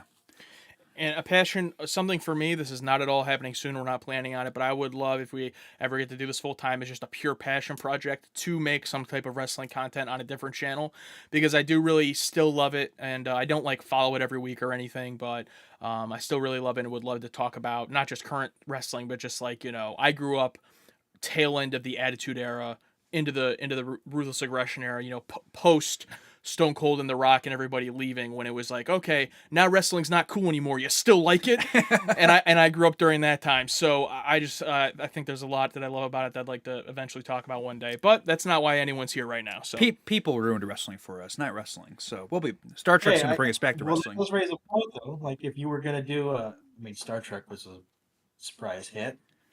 Would you guys go back and do like a WWF, I call it WWF. I don't give a shit. Would you go back to the 80s era and watch the reels and the matches and react to them or something like that maybe? Yeah, I would. Yeah, I would for sure. Yeah, there's this one channel on TikTok and Instagram that just watches the most ridiculous stuff. It's called Deadlock. Okay. And they react to old, Attitude Era stuff, and they just laugh their way through it. It's hilarious. And they just react to the most ridiculous segments. So I think that'd be super fun to do. Yeah. One day, it's in that bucket, right? it's in that bucket of stuff where maybe. More of a dumpster now. It's getting bigger. Yeah, it's getting larger. It's getting larger. Yeah, soon it'll be a storage unit. Yeah, Buffy's at the bottom.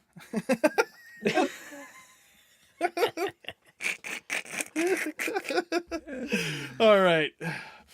We got two more, and then we're gonna start with the patrons. So we got Phaser Face. Are you going to yell, "I'm Captain Kirk" at your wrestling booking? Yes. I'm going to do my chops. I'm going to do my shitty dropkick.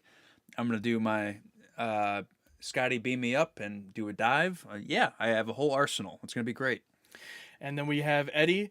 TOS question. Do you remember Kyle, Riley, DeSalle? DeSalle doesn't ring a bell as much to me.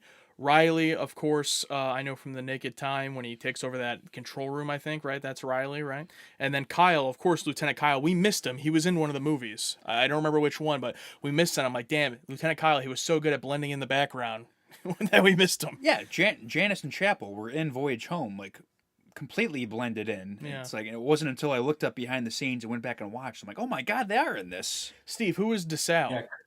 Sounds familiar. DeSalle is in, I know he's in a couple of episodes, but the one that I know him most from is Squire of Gothos. Okay. So just a guy? My ancestry is French, and and Trelane's does this whole spiel against does like his French impersonation. Gotcha. Okay. Okay. Kyle is actually he's on the Reliant. Gotcha. All right. Okay. Yeah, missed him. We'll have to catch him when we whatever it is we watch that movie again. Second time watching, years Yeah. down the road. He actually says by name when Chekhov and Tyrell go down the planet. He's on the comm. This is Commander Tyrell, or this is Commander Kyle. Please respond. He's right there. It's just kind of like a blink and you'll miss it moment, though. Oh, damn. Gotcha. Okay. All right, we're going to finally jump into our patron questions here. Still with the super chats, same thing. Anytime we get a super chat, we'll stop what we're doing and read that when we can. But we're going to jump into our patron comments. Patrons of all tiers were able to ask us anything about these same topics, so there might be some stuff we've kind of already covered, but we're going to go through them. So first, obviously, just want to say a thank you to everybody who left a patron question. Appreciate all you guys over there. It's insane that we have over 300 people signed up there, so that's awesome. But it's a great time for anybody that's not just for TNG. This will, I promise, will be our last time shilling it for at least 2 or 3 minutes. But it's a good time over there. Also, if you're here, like the stream, like the stream. And while we're at that, no, I'm serious. People ask us all the time, like, I share your video with my friend, or I put this on a subreddit or whatever. That's awesome. Thank you for doing that. But like, genuinely, as someone who like has to track all this stuff, just liking the video, I know like it's cringe and people like the video. Like, I get it, but it's truly like when you look at our analytics of videos that got more likes and how they get pushed out versus videos that will have thousands of views and people don't like it. It's like, just like the video. I like every YouTube video I watch now because I have the other perspective. You know what I mean? I also like every YouTube video I watch. Yeah. Like, I don't know, just the guilt or just like common courtesy. Yeah, it's common courtesy. We're watching it for free. Yeah, just like You gotta get one of those animations, those stock animations. Click the like button. We used to have one. Yeah, we used to have the one I'd put after the reactions, but got rid of it. But I mean, yeah, just for anyone wondering who doesn't make YouTube videos, like, it's not. I know it's cringe. People say it, but it's like they say it because it's true. Like, you could have not that many views, but if you get the the likes on there, the ratio up, like, that's what YouTube looks for. So it is what it is. All right, Talon Starburst with the first patron comment here. From all 4 movies, what is your favorite moment and scene? Steve, I'll let you go first with these questions because we'll have to think about them for a minute. And you're a little bit more, I'm sure you have these movies a little more memorized than us. So what's your favorite moment and scene? And then we'll go. That would be a tie. I know I put Voyage Home low, but my runner-up would be Sarek and Spock. Any message for your mother? Tell my mother I feel fine. But my favorite one would have to be from the end of Search for Spock, where you're waiting for that moment is Spock actually back, and he looks at Kirk and he says, "Jim, your name is Jim," and that beautiful music swells. That's my favorite moment of the movies, hands down. Well, I'll tell you what's not my favorite. No, I think I have to agree with you on that one because just hearing that theme again was so great. But this is almost my tie runner-up, not in terms of like a good feel moment, but just because it made me laugh so hard. But the Voyage Home when they're with Jillian and they're doing the tour of the building. And like they're down below and they're looking at the whales and like Kirk has this realization of like, where's Spock? And then just cut to Spock in the tank. Maybe he's swimming with that man.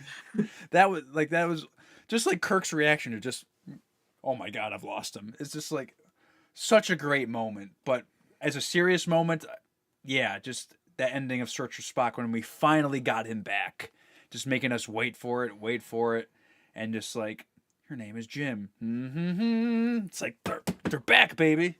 Yeah, I was gonna say that as well. For favorite scene would be the end of Search for Spock. Spock kind of coming to, but I'll try to think of another one. As far as favorite scene, even though it's not my favorite movie, as I said, I do think the funeral scene is one of the best scenes in the movie. From Kirk's speech getting choked up, to the whole ceremony, to shooting him out. Like, it really is like, our favorite thing is the characters, and like that's the biggest character moment I think in that movie, and maybe even all the movies. So really love that. But favorite moment though, search for Spock. Kirk says, "Oh, call him on the video call." So they're calling Christopher Lloyd, what's his name, Crouch or whatever, and then Crouch turns on his video, and it's just. It's like, why did you act like you weren't ready? It's like you knew you were calling him. Like, imagine, like, I FaceTime you, Alex, and you're like, oh, why is he FaceTiming me? Then you answer, and it's just me. It's the most dramatic turnaround ever. I love that so much. That's one of those YouTube moments where you can put the dramatic beaver music underneath it. And just Absolutely. All right, next one is from Blaine Mather. You've watched The Cage, which was never broadcast on television but was shown at conventions post-TOS original run to pump up fan excitement for new Trek. That leaves one bit of original Trek media left, the official Star Trek TOS blooper reel, which was also shown by Roddenberry Productions at conventions. Will you watch it at some point? Thank you for adding "at some point" at the end of your question, because yes, we will watch it at some point, probably, but we've gotten a lot of comments, actually. It's very surprising to me. A lot of people wanted us to react to that. We just didn't, like, fit it in. Like, we just didn't get to it. Maybe, yeah, one day. I think that'd be fascinating to watch. Yeah. I mean, again, it's worth my whole thing about reacting to stuff, obviously it's a blooper reel. So like, but like reacting to anything comedy, like I'm always afraid, like, I don't want my reaction to just be a laugh track. It's like, you can watch the blooper reel on your own and laugh, but I understand that people want to see us like watch the blooper reel. So I get it. So we'll probably watch it eventually. I always try to add some type of commentary or thoughts, and it's hard to do that for a blooper reel. Like, you're just watching bloopers. We're just going to be laughing the whole time. Yeah, true. But yeah, we'll Drink see. some beer. Just make it a gas. You know? Yeah. Colin Freeman, longtime patron. Thank you, Colin. If you could change one thing about any of the first 4 movies, what would it be and why? Do you already have an answer? Well, you know how I feel about kids. And whether they're children or adults. I don't know. I've grown on David, and I know that the actor passed away, actually, and that's super sad. Especially when you see my reaction in Search for Spock when he fucking dies. It's like, oh, I think about that, like, oh, God, I feel like an asshole. It's media. It's media. It's media. It's media. Like, I don't know. I guess it is. Yeah, you're not laughing at the actor. You know, Yeah. you're not laughing at Garrett. He had nothing to do with that. I guess it's an arc. He does have an arc. He's like cold and like an asshole at first, and he comes around like, I'm glad to be your son. But I don't know. It's like, I really don't know of what I would change. Maybe don't have Spock comically bump into a wall. Uh-oh. He was blind. Bonk. Here we go. Game's over. Yeah. I don't know. Mine would also be in Wrath of Khan. Just have Kirk and Khan be face to face. Like, that's all I would want. Oh, yeah.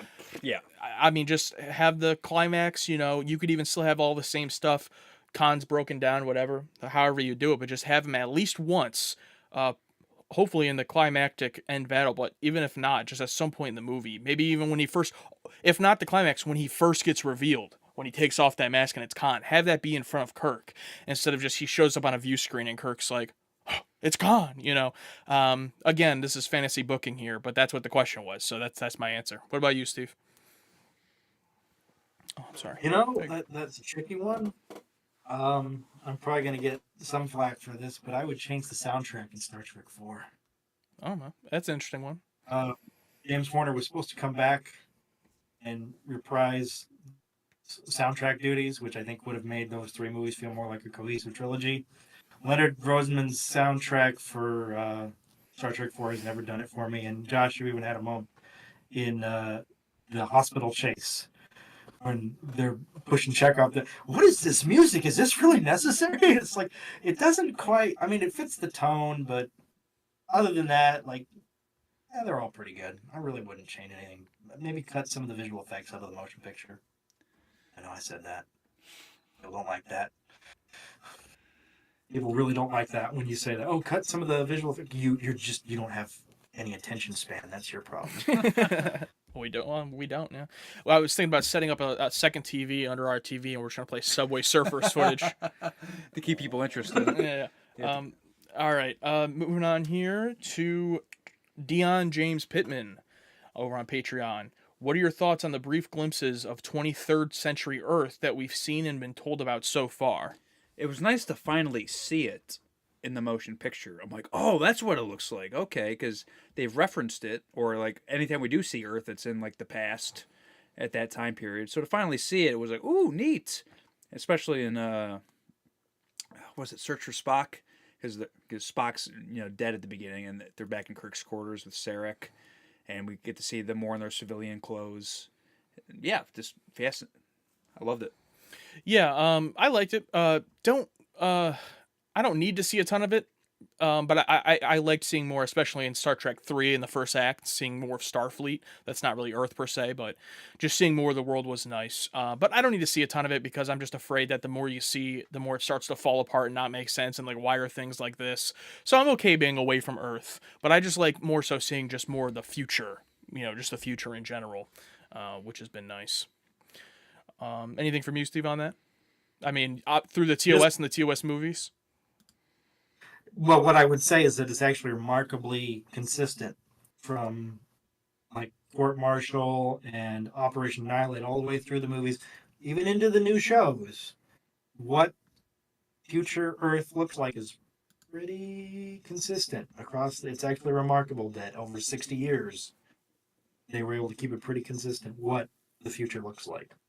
So that would be my only thing to say on that. We got a super chat, so I'll jump to this. Phaser Face says, TMP Commander Decker is the son of Commodore Matthew Decker from the Doomsday Machine, FYI. Yes, I think I said that in our reaction as like I was curious, and then afterwards, yeah, I'm pretty sure that was just confirmed, but just didn't make the movie. I wish it would have made a movie just because it would have been a nice additional, like, oh, he hates Kirk because he thinks he had to do with the death of his father. That'd have been nice. Yeah. Yeah, that would have added some weight to it.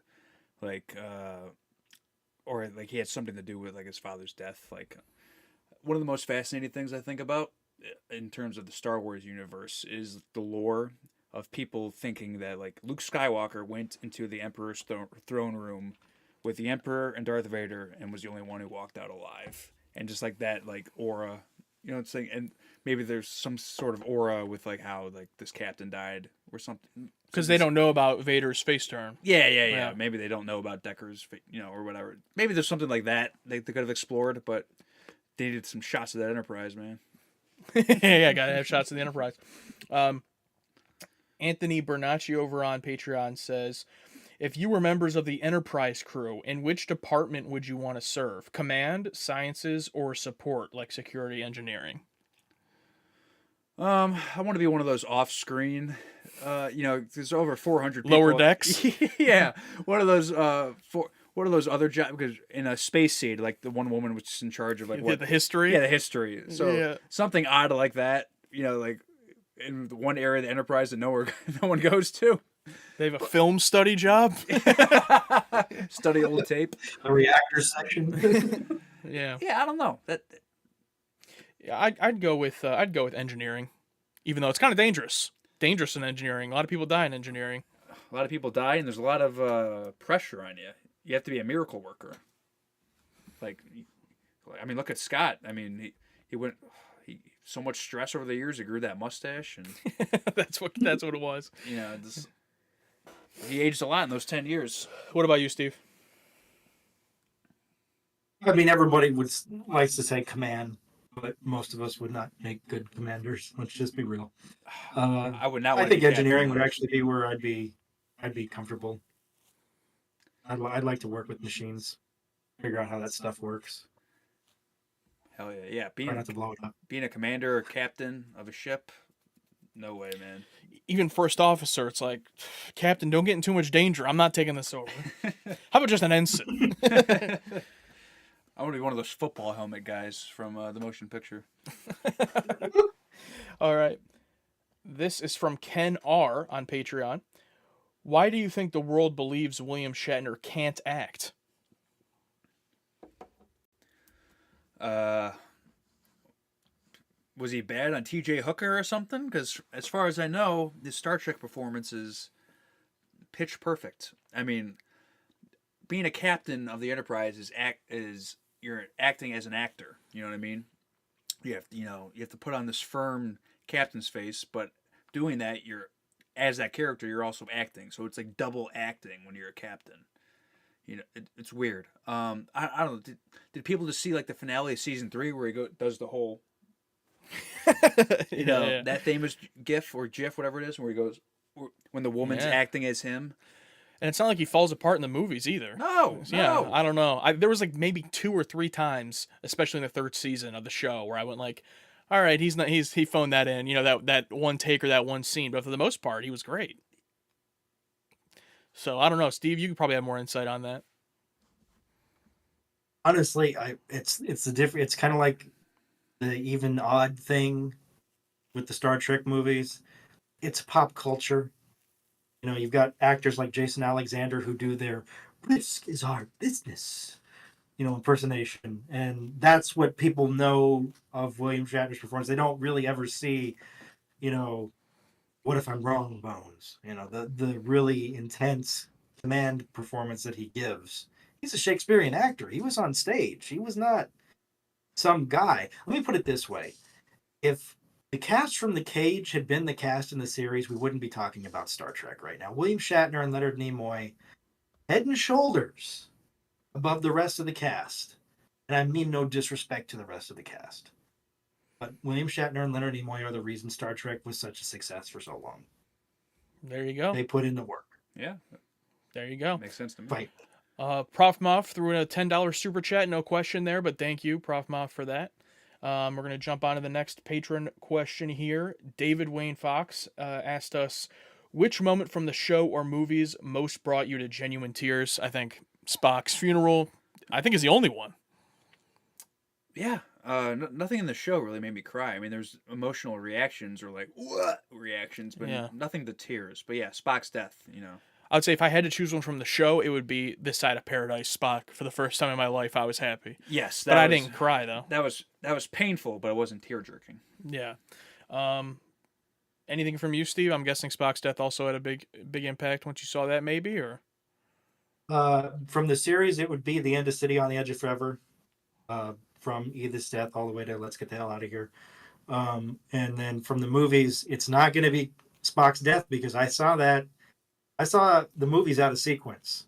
I saw 1, 3, 2, 4, 5, 6. So I knew Spock was dead by the end of the 2. I knew he was going to die. It's still a sad moment, but for me, the destruction of the Enterprise, because I was a little kid, the Enterprise was my favorite thing in the world, and to see it they don't just blow it up, they take it apart in pieces and burn the registry, and then boom, like a lot of people were shocked. I don't know if shocked is too strong, but a lot of people on the Star Trek 3 reaction commented about how we didn't really react that much to that moment, in which I think I said something, we talked about it when it happened, but we weren't crying or like freaking out. I don't know.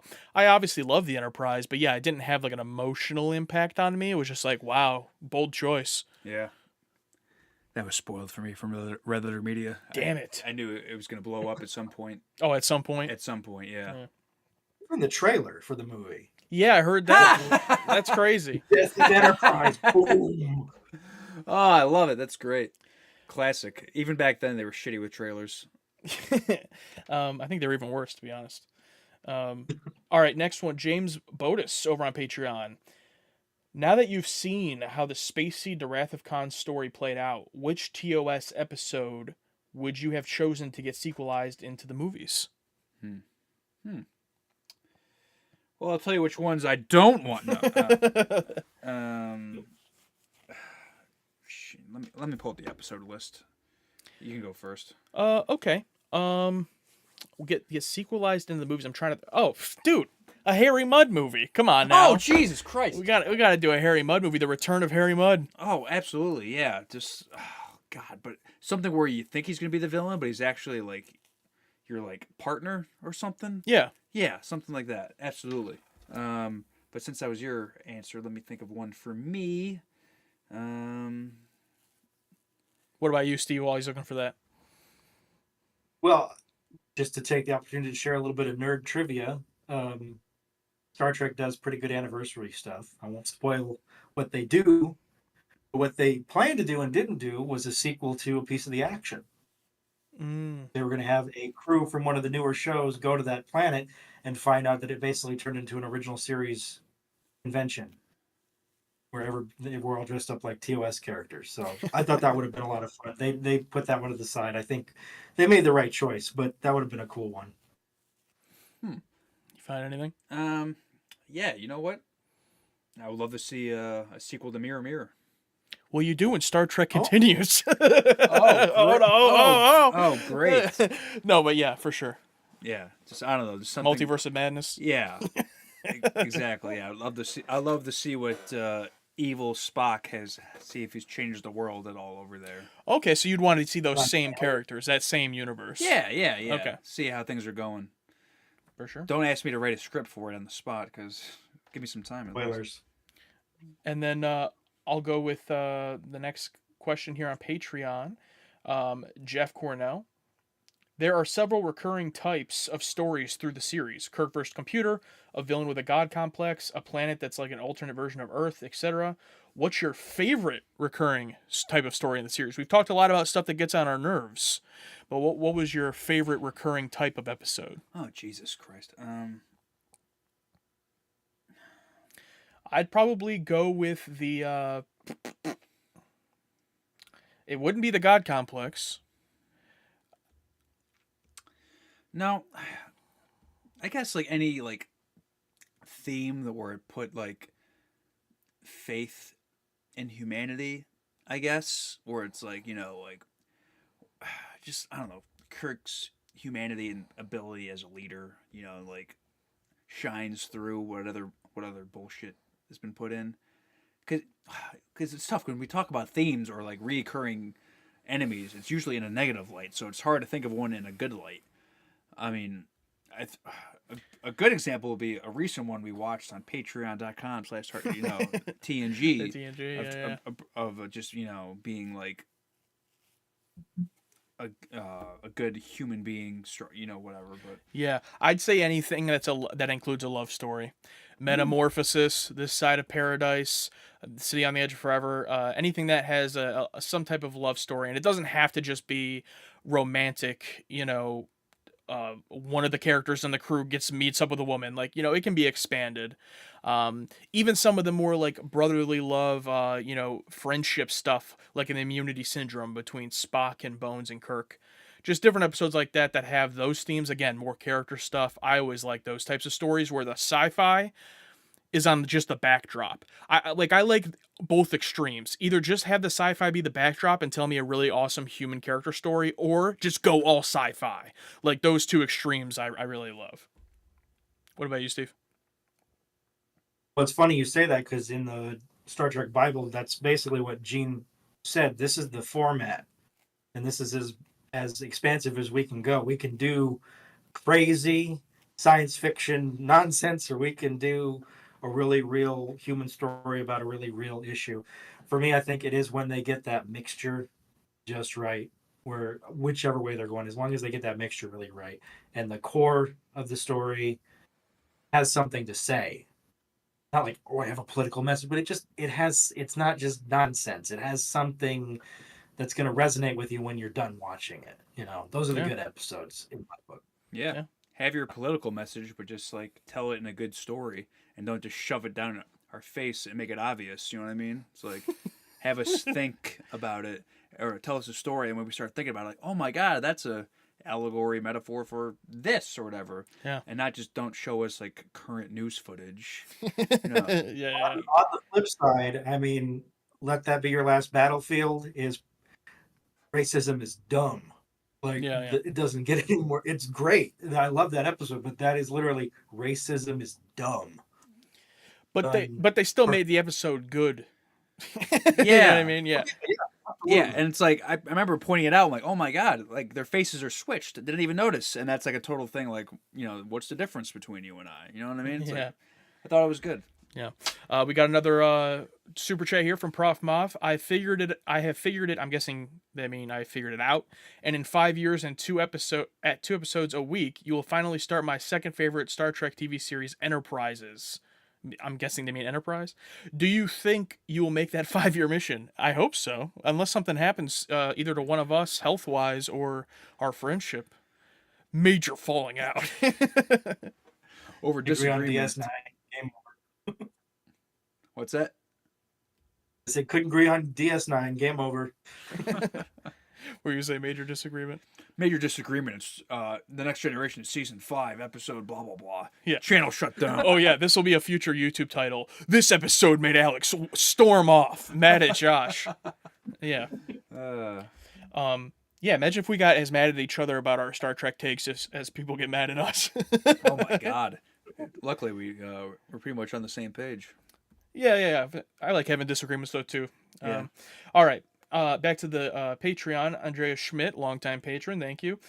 Says, has it been fun to interact with us patrons and enjoy the TOS era? And is there anything you would like us to do differently going forward into the next generation? Love interacting with patrons. Yes, it's great. I scroll through all the comments, unless if it's a see more and there's like 8 paragraphs, I might skim through it.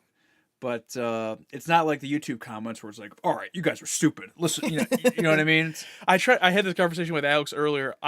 There are a lot of really good really good YouTube comments, but really positive ones. It's just that they're just thrown in that mix. You know what I mean? It's harder to find them. No, I don't want to even say that. It's not hard to find. There's a lot of them, but it's just like the negative ones stick out more because it's like it's negative. Yeah, it's like there's a reason the news is what it is, because bad news makes the news. No one cares about good news. So it's like anytime I see anything negative, I'm like, you motherfucker. also too, if you've ever like commented a negative comment, I clap back at people sometimes in the YouTube comments, but I've mostly stopped and restrained myself. But on Patreon, it's not all people just praising us. Like I've gotten into arguments with people on our Patreon. I welcome people still disagreeing with us, still telling us they think we got it wrong. I mean, when that Wrath of Khan reaction full uncut hit the Patreon, we had plenty of people that pushed back on us, and we like that and we invite that. So it's not all just people praising us. I would say I've obviously really enjoyed it. In terms of anything different on the Patreon, I would just say I don't know. That's a good question. I mean, I don't know. I don't think so. You guys are all cool. I don't know. Yeah, it's great. I like it. But yeah, don't spoil stuff. There's been like a few comments we've had to delete, but I mean that's just obvious. Yeah, clarification. I'm not saying don't say anything negative or anything. Just don't be an asshole. yeah. Don't be like us assholes. Steve, you want to say anything on that just from the patron perspective? Well, that's. I don't think that any changes need to come down the pipe. Personally, I think most of the people are pretty well behaved, honestly. As far as community comment sections go, I mean, there's some tussles here and there. Josh has had to beat a couple of people over the head with a nightclub, but, it's fine. Good.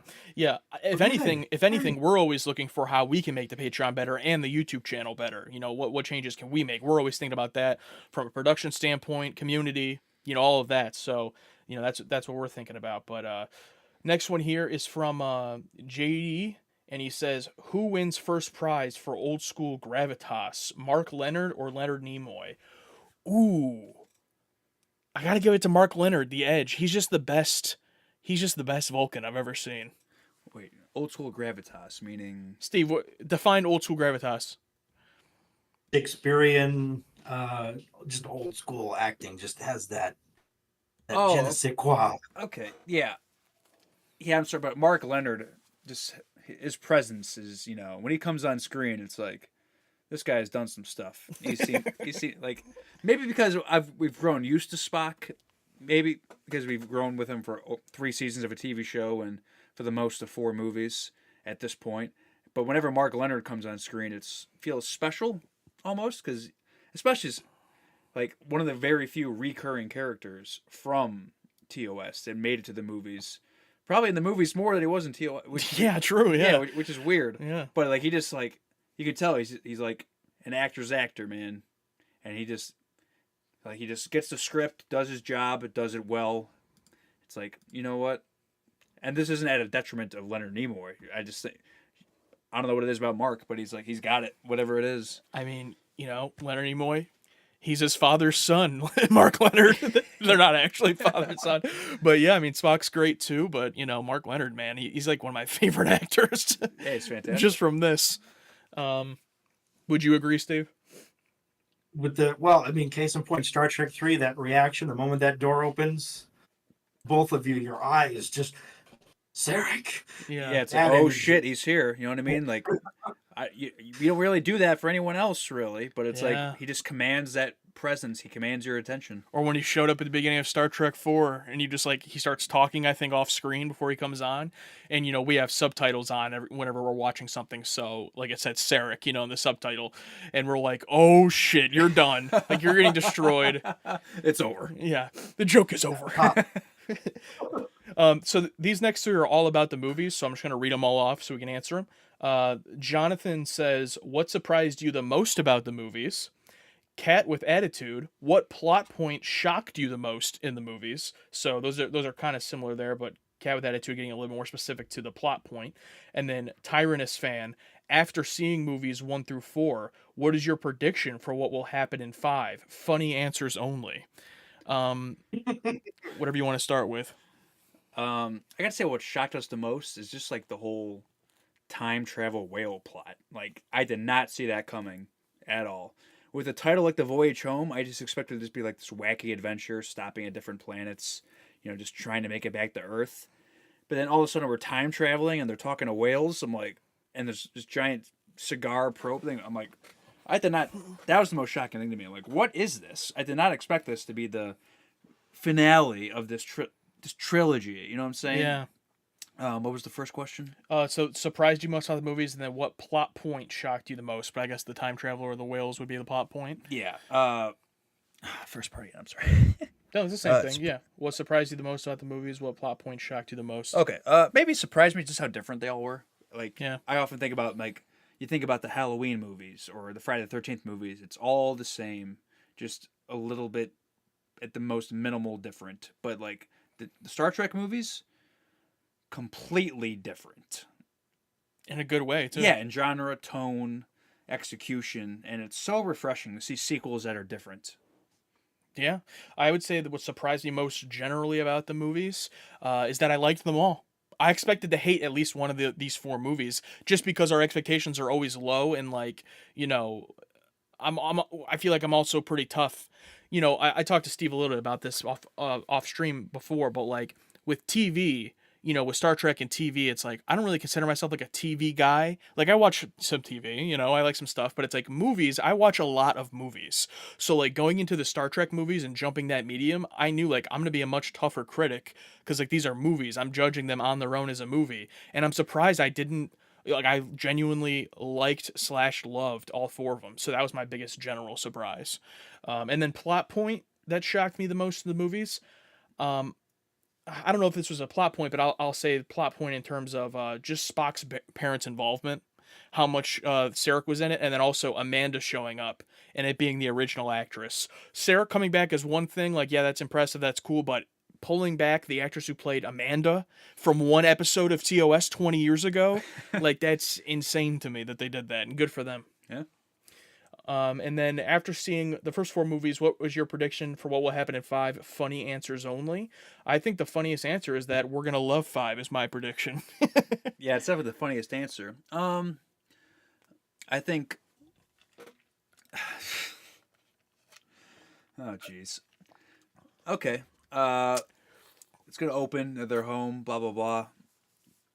They're in the ocean. It's going to cut. It's going to start right from the beginning. They're going to be washing off because they were just in the water. Oh, that was fun. We're back. We saved the world. And then Savik's going to be there. And it's like, oh my God. And she's holding a baby. What's this baby? And it's going to have blonde, curly hair. So it was David's kid. Oh, no. Not Spock's kid. And the entire movie... I have to think more, but that's how yeah, it opens. we're drafted. I'm going to also use David, and I'm going to say David haunts Kirk. Insidious style. Throughout the film. You left me on Genesis. You let me die. And Kirk has to enter the... What do they call it in Insidious? It's not the upside down. It's like the other... The further. The further. Kirk must enter the further to reconcile with David. He's going to have a stupid Conjuring 2-esque ending. Oh God. All right. Philip on Patreon says, turn either Kirk, Spock, or Bones into a female character. Which one do you choose and who would you cast? You can pick any actress, regardless of age. Okay. I think I would turn Bones female and I already know what you're. shut up. You already know what I'm doing. And I would cast Gates McFadden as the female doctor. Yeah. Oh my God, they did that in Star Trek: The Next Generation. Yeah, I don't know. I would turn Spock into a female because we got to see Saavik as a female Vulcan, but she's not, Robin Curtis in 3 and 4 isn't in it a ton. I would just like to see more of a female Vulcan because it just adds an extra layer of like, it's a Vulcan. What's that like? We see so much of the male Vulcan perspective. We only meet a few female Vulcans in the show, and they're like not at all like Spock. Like T'Pring wasn't at all like Spock, so it's like I would like to see, but then Saavik was basically a clone of Spock. So even, not the Kirstie Alley version per se, but with the half Romulan part in there. But that's probably the one I would choose. And then in terms of actress, I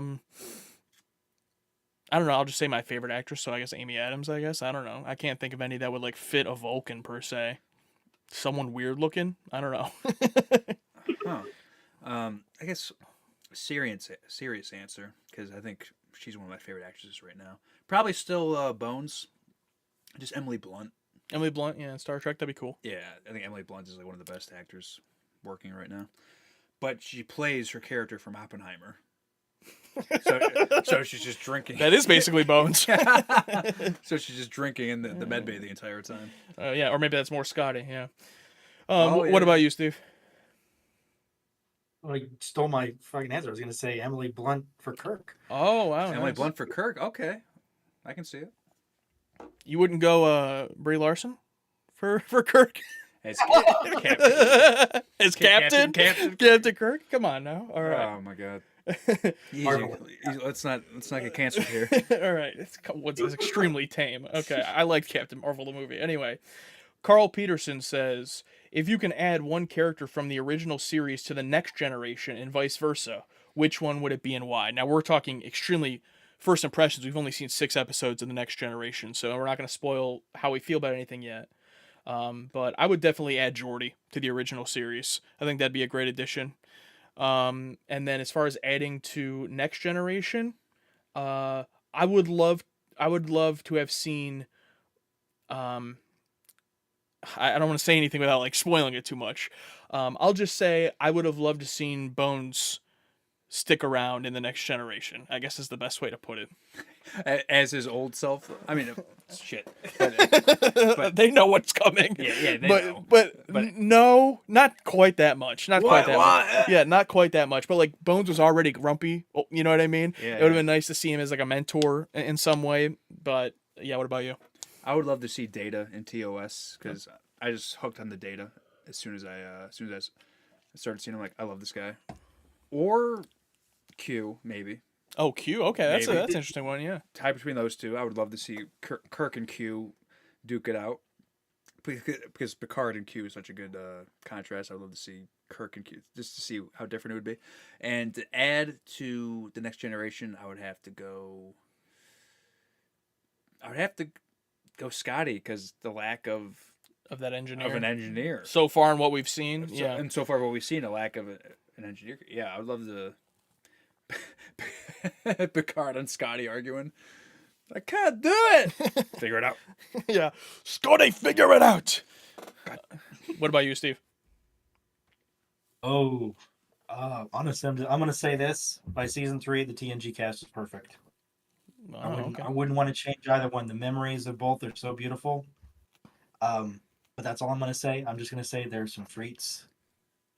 And you guys are going to be really happy. That's all I'm going to say. Yeah, in 2054, when we get there. To season 3. And how about vice versa? If I was going to put somebody on TNG from in the first season, I would agree. Yeah, Scotty. definitely. They don't have that push from below like they do in TOS. All right. It's just like whoever. They just pull somebody off the. Okay, come in here. You're the engineer this week. I was thinking Worf to have a Klingon in TOS, but they would have ruined him because they didn't know what a Klingon was yet, and he would have just been like in some ridiculous makeup or something. Yeah, just an actor always in I would have blackface. just. All right. Prof Moff on Patreon says, "What is the biggest and surprising thing about Star Trek TOS you really had no idea you would get from it before you start watching it?" Loving the characters would be me. I thought it was gonna be a goofy camp show, which some episodes it is later on, but just loving the characters. Yeah, just how serious it is and how real and deep and strong it is. When I first heard of TOS, I thought it was like a goofy 15-minute sci-fi camp show where it's like, oh my God, Gorn, you know what I mean, like something. Yeah. And then like just by the first episode, and like especially the first four, I mean Naked Time especially, it's like, oh my God, did not expect it to be as what's the word I'm looking for? Cerebral. Just like it's like this is amazing TV. This isn't Yeah. like, garbage camp TV made for $10. This is something else. Yeah, for sure. Next question here is from Badger. He says, "When I was 10 or 12, my hero was Captain Kirk. He was cooler than my dad. He won the fights, outsmarted the computers, and got the girl. If you had grown up watching Trek, who do you think would have been your hero?" I think we're about to hit an ad, so we'll wait on that for a second, but we'll answer that question in just a little bit. And then we just got a few more patron questions here.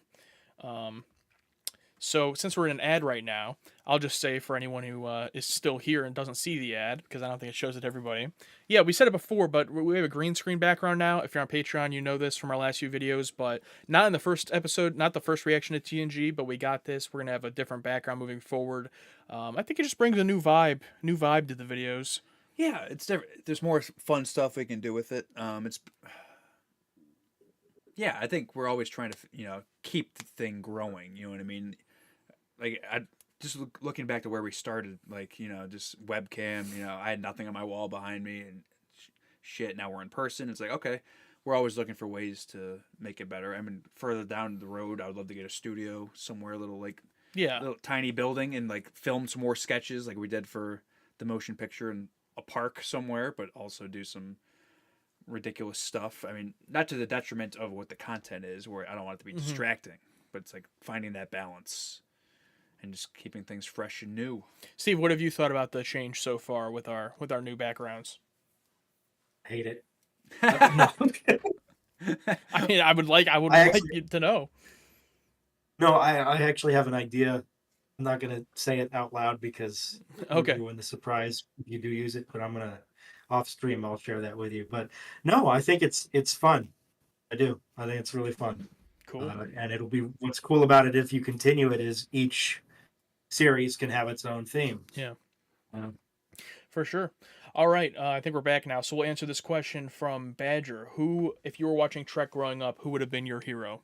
Kirk. Yeah, Kirk. Kirk's my It's hero Kirk, now. Yeah. You know what I mean? Yeah. It's like, I love that guy. I mean, just the way they frame him and everything in the show. I mean, it would have to be him. Yeah. Yeah, he's like, yeah. All right.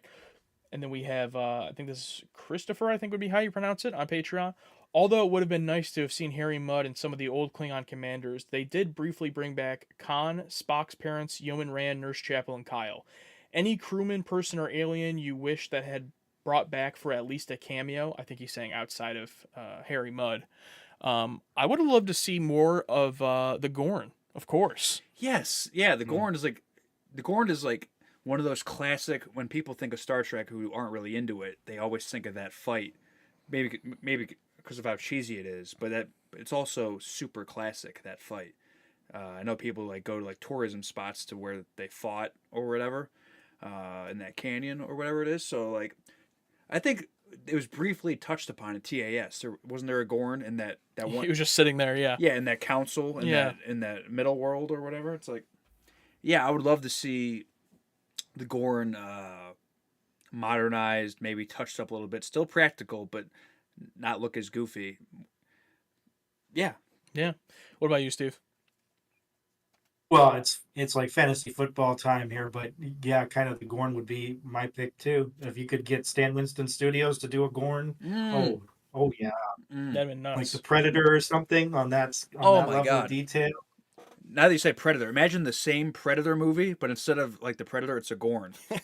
The remake one, the Shane Black one, or the original? The original. Oh, the original. Damn. Yeah, if it was a Gorn instead of what it is. What if when he was fighting Christopher Lloyd, the planet was dying, and like he's about to have him, when suddenly the ground shakes, it comes out of the ground. It makes no sense. Why would it be on this planet? A Gorn Yeah, why would it Save- be on Genesis? saves Kirk. Or no, yeah, you think he's gonna fight Kirk, but then he kicks Christopher Lloyd. And they do that thing like in Spider-Man 3 where like Harry like helps Peter up. Yeah. And they team up. Oh, And then the Gorn dies at the end. Kirk's crying. Yeah. Oh, that's hilarious. Oh, sorry. Okay. Love that fan booking. Let's see here. Ryan on Patreon said, given the movie's revamp of the Klingons in culture and aesthetic, are you predicting that the Romulans will receive similar treatment going forward? I would love to see all TOS aliens come back at some point, revamped, re-explored, explored deeper. Like, I won't go into spoilers on the aliens we've seen so far in TNG, but like right now they're making me miss those TOS aliens, and I would love to see Romulans. What's that blue one you always reference? Andorians? Andorians, yeah. Not Bem. Not Bem. No. Not Bem from TAS. But it'd be really dumb, but I would really love to see de-aged Clint Howard. Make an appearance somewhere. But Yeah. I don't know. I think of every creature in TOS that's not in the main crew. I think Romulans were the most perfect because they're simple. It's an offshoot of Vulcans that are more aggressive. I think is like the vibe they're going for. More war geared or whatever. And I liked them. I really loved the Enterprise incident. The female Romulan captain, one of the best characters, side characters. So I would love to see. I wouldn't like to see them all changed up and stuff. Just have more of them. I'd be down for that. All right. Captain Proton, nice name, says, what's your favorite ship design wise so far? I'm not a ship guy, so I'm going to go with the station wagon shuttle from TOS. What was it, the Galileo? Yeah. Yeah. Yep. Oh, geez, favorite ship. I really like the Enterprise. The Enterprise, yeah. I'm simple. Which one? The original? A? I mean, yeah, I guess. I mean, I think it was kind of cool seeing. Was it whichever one Khan commandeered? I mean, that was a cool design because it was basically upside down. But yeah, I'm a sucker for the original. What about you, Steve? It would be a toss-up between the refit Enterprise and the Klingon Katinga battlecruiser. That thing is just mean in that opening sequence against V'ger. It's just got that aggressive look to it that I love. Especially when it got destroyed. Three times. We got a super chat from Eddie. He says, a hot take. I don't know. What they did to the Klingons after TOS culturally, I don't like. Interesting concept, but it falls extremely flat. It falls extremely flat in execution to me. Screenshot. For when we find out? No, because the original Klingons were just Okay. people in blackface. Gotcha. Yeah. Yeah. I feel like TOS, they were just finding it out. Like they were like figuring it out. You know what I mean? And then I feel like we haven't dived deep into Worf in the 6 episodes we've watched, but through the movies, I mean, I loved the Christopher Lloyd Klingon. I loved it. I was worried when I first saw him. I'm like, oh god, it's fucking Christopher. It's Doc Brown. Yeah. I mean, this was before he was Doc Brown, but We're Morty. but from our perspective, it's Doc Brown. But like, God, he grew on me, and like, God, I loved him as an antagonist. He was great. Yeah. Rocket Robin Hood over on Patreon said, Star Trek has been a live action series, an animated cartoon, and a series of films. If you could have one more original Trek in just one of those formats, would you rather have another 2 seasons of TOS, making it the 5-year mission, another 43 episodes of TAS, or another 3-film arc set before Wrath of Khan? So, kind of like basically in the 3 films in the 70s instead of waiting until 79. Easy for me, 2 seasons of TOS. 2 seasons of TOS. If they yeah. tried. I mean, season 3 was already getting bad. They were almost canceled. Like, I don't want to see 2 more seasons where no one's trying and they don't care, even though we liked season 3. But if it's 2 real seasons, then absolutely TOS. Yeah, 2 seasons of like original stories, absolutely. Like, I don't need to see 3 more movies that might be offshoots or similar to TV episodes. I just want to see 3 completely original. I mean, I just want to see 2 completely original seasons. Sure, you might have some bad ones in there, but I just miss TOS so goddamn much. Yeah. And I'm like, I would love to see it continued. And Not Star Trek continues. we don't want to continue that way. Not it continue that Someone way. commented on our video, they were like, "We get it. You don't want to watch Star Trek continues." One day. That's our personality. Just make the same jokes. Yeah, we just make the same joke. About the same thing over and Yeah, over again. sorry, we're not that creative. So I just want to say real quick, my mind can still change. We have a lot to watch, but I think Star Trek, I'll take a season of television of Star Trek over a Star Trek film like any day. Like, I think for what I like of Star Trek, give me 22 episodes or whatever of a season over a film. I really like the films, but they just don't really compare to me. All right. Do you want to start Star Trek Picard season 1? See it, and We'll get there. We'll get there. Yeah, maybe my mind will be changed by then. yeah, maybe, but just by what I hear, I'm sure that'll be fun. I can't wait. Maybe we'll like it. Real quick, Steve, would you be any different on that, or would you take more TOS? I would definitely take more TOS. I mean, if you look at what not trying to keep bringing up continues here, but a lot of the fan film stuff is fans wanting more TOS. That's why those shows exist. So, yeah, I think everybody's pretty much on agree. If you love TOS, you want more of it. Yeah. So we got a that'd be my really answer. generous super chat here from Mike R. Stan. Thank you very much. He says, I appreciate you guys reacting to all of the animated episodes. I'm not sure if any channel has done that before. They haven't. I'm a longtime Star Trek fan that hadn't seen most of them, but I have now thanks to you. Wow, it's weird. I didn't realize like how non-watched the animated series was. Yeah. Like, it almost feels like even less than the Clone Wars, or Star Trek, yeah. or Star Wars Rebels. Like, those are like main staples in Star Wars that people haven't watched. But the way people talk about like these hardcore fans of Star Trek not even watching Star Trek Continues, I'm like, oh man, that's even, you know what I'm saying? Because for the most part, it's just casuals not watching Rebels or Clone or Wars. Clone Wars, but some hardcores not even watching the animated series. I mean, TAS. It's We got crazy. a lot of comments that were like, when we started watching TAS, of people who were like, "Oh, you're watching this? I think I saw a few episodes when I was a kid, never really saw it." And yeah, I was surprised too. But I mean, Steve, you might have more insight on this. I don't think after it aired, it was like released or ever played again until it was on this box set, right? I don't. It's weird because people have this impression that Roddenberry hated it, and I don't think Roddenberry gave 2 shits either way about it. The thing was his lawyer. You'll hear a lot of the behind the scenes stuff about the first 2 seasons of TNG. It's mostly his lawyer that was making everybody's lives a living hell, and he was the one who, in a meeting, said that's not even in continuity. Who cares?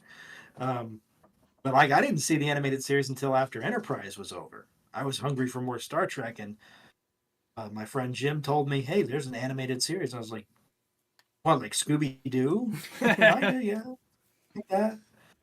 Yeah, so it's not well known among Star Trek fans. It's not as well known.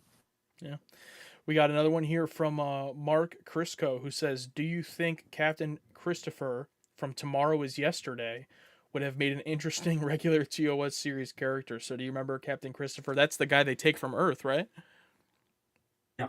Oh, is that like the astronaut guy? The astronaut guy?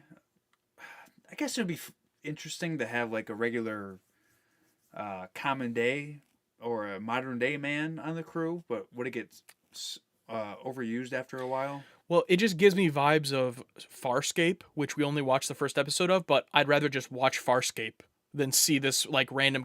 Like, if you're gonna have a normal guy be transported to the future, make him the main character, the protagonist, for the everyman, not just like one of the 8 characters that are in the background. Yeah, where every episode is like, what's this? You know what I'm saying? Yeah, I would love to watch Farscape, by the way, one day. That's in the bucket too, as a personal choice. I like that pilot a lot.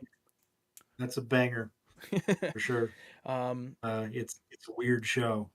And then we have this is the last Patreon one. So after this Patreon question, we're gonna open it up, open Q&A. We'll try to answer as much as possible in the YouTube chat. But last Patreon question from Scarpads Comic Treks. Sorry, Shatner has always been lampooned for hamming it up. I think he's fantastic, especially season 1. Did you have any preconceived opinions, and did they change post TOS? Family Guy. I always think about, oh my god. Yeah. And it's like, he doesn't do that. Yeah. He doesn't do it. Like Kirk's like serious scenes or even his comedic ones are not that, oh my god. Yeah. Yeah, so yeah, that Shatner's ability as an actor definitely changed after as soon as I started watching it, but mainly in The Naked Time and The Enemy Within. Those were like, oh my god. This guy can go. Yeah, I didn't have really any preconceived notions about Kirk specifically. It was more just about the show in general. I thought it was just going to be a goofy, campy, like, space show that, honestly, Battlestar Galactica 1978 fell more into what I thought TOS would be like, with how goofy that sometimes got. Yeah. Still enjoyed it, but no, yeah, I would agree there for sure. But I think that that's going to do it for our patron questions. So, guys, I'm just reloading it to make sure that no other patrons... Oh, we got one more. We got one more comment. Someone saw the stream and they went and commented. Oh my god. Jiri Luza says, I always imagined that probe from Star Trek IV is a huge aquarium full of whales or some similar species. It would make sense that mass and shape, etc. Oh, that wasn't a question. But that's interesting. Just a bunch of whales inside the probe? That would have been interesting. You know what? It's one of those things. I've talked about this, but it's like, I don't want to know. Yeah. I don't need to know. Like, on some things, I want to know every detail, but other times it's like, it's not about that. It's about the mystery. It's about the big picture. It's like, oh, why did he? It's like, nope, I don't need to know everything Mystery.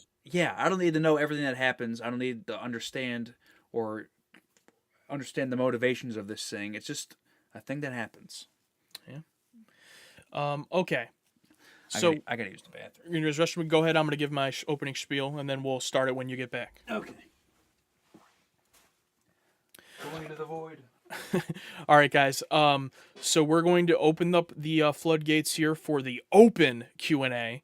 Not that there's like a whole ton of people here. I mean, I appreciate everyone who's here, but I don't think we'll have too much of a problem getting through them. But if you put any questions in the chat before this, consider this the restart here. Put in your questions now. Obviously, don't include any spoilers. Limit your questions about TNG. If you have very, very general ones, we'll try to answer them, but we're not going to answer anything specific about TNG. The reactions to those will start hitting YouTube next week.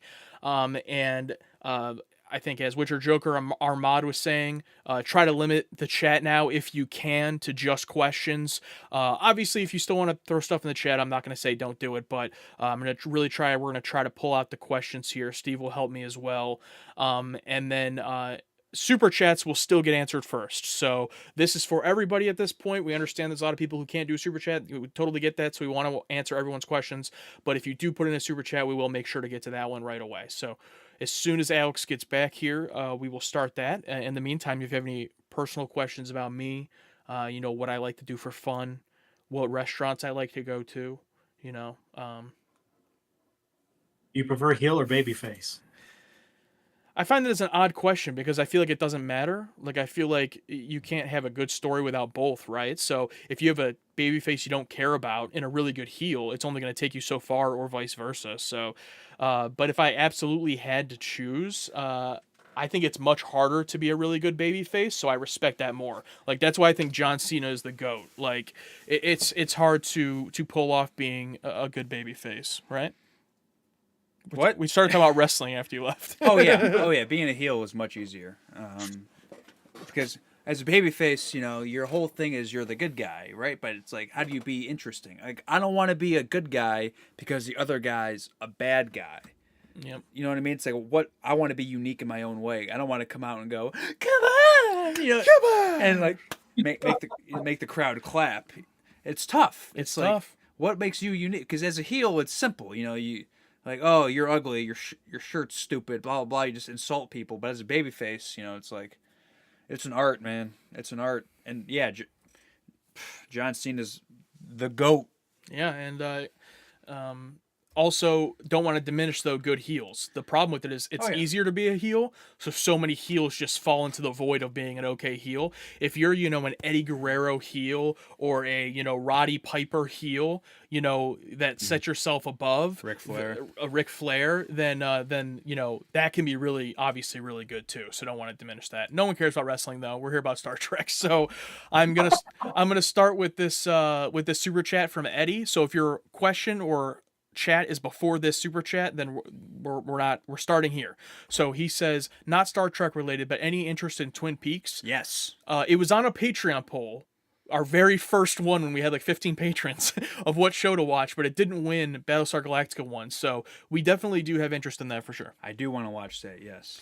And then we have a super chat from Sparky who says, TAS in its time was assumed to be a kid's cartoon and was rarely, if ever, rerun. Yeah, that's what we figured. Yeah, I mean, the Clone Wars was also like a kid's cartoon, and I watched that. I'm like, this is incredible. So, what are you gonna do? And then we have another one from Sparky. He says Shatner's great and is extra dramatic as necessary. Agreed. Michael says, did you all see Galaxy Quest? Yes, it was our 2,000 subscriber special. Reaction to that is on the channel, and that was one of our first posts on our Patreon, our full and cut reaction to Galaxy Quest. One of our highest viewed videos too. Yeah, did well. Did If really I well. may, I want to be slightly critical. It's not really critical of you guys. It's just I think it's a little unfortunate you guys watched that as early as you did because it packed way more punch. More Star Trek, you see, it gets funnier. Yeah, I agree, but the subs chose it, man. So it is what it is. What it is, We're men of the people. All right, so let's start with try to find, and if you find any as well, you just want to pick out here, just any questions. Let's see. Do you guys have a PO box? Yes, I talked about that earlier. We don't yet. As soon as I'm not too lazy, but yeah, we're in the works to get that opened up, and then we'll post that once it's open for fan mail, and then it'll be in the description of our videos. So, from Scorpius Bob, as being Star Wars fans, how is it for you to watch and enjoy Star Trek? At first, it was weird. I grew up with the stigma of not, being into Star Trek because I thought it was like a versus thing. I was like, I'm not into that, and not even knowing what it was. But now, just seeing what Star Wars is now, and it makes it a lot easier. yeah, For sure. I'm a much more casual Star Wars fan than Alex, so it didn't really matter to me. But if you watch our first season reactions, I think you can see Alex literally transition in real time as the episodes go on. Oh yeah, you can literally watch, my heart and my enjoyment, my soul of just die. It was great. It's literally captured on camera. It's great. Go watch Kenobi, Book of Boba Fett, all that. Oh, well, that too, but I'm talking about even just the first season of Star Trek. Like, you can start to be like, I'm a Star Wars fan. What's this like? And then more and more be like, oh, I think I like this more than Star Wars. Like, oh, you're yeah. transitioning. I even made a comment like that. Like, yeah. Yeah. This isn't a question. I just think this is funny when he says, Webb says, pull the green screen aside to reveal we're in a bathroom. We're in the Saw bathroom. Yeah, we're in the Saw bathroom. Let's see here. And I'm sorry if I miss any of these. We can obviously we can post them again if we don't get to them. Let's see. Have you seen the second pilot alternate opening? No, we haven't seen anything besides what we've posted on the channel for the most part. Somebody did ask, what do you guys think of Q so far? Love them. Yeah, let's not get too much into it, but yeah, go ahead. John Delancey, that's his name, right? Is that his name, Steve? John Delancey? Yeah, that's actually I was going to ask about that because I think it was you made a reference to Breaking Bad. You've seen Breaking Bad, right? Yeah. I haven't. He has.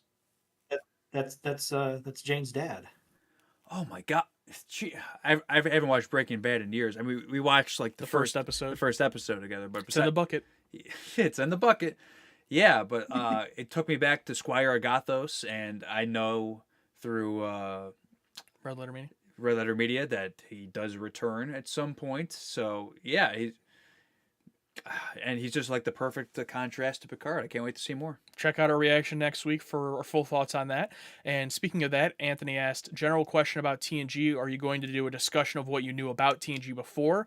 Yes, in our first reaction, we talk before the reaction. So we changed the format a little bit.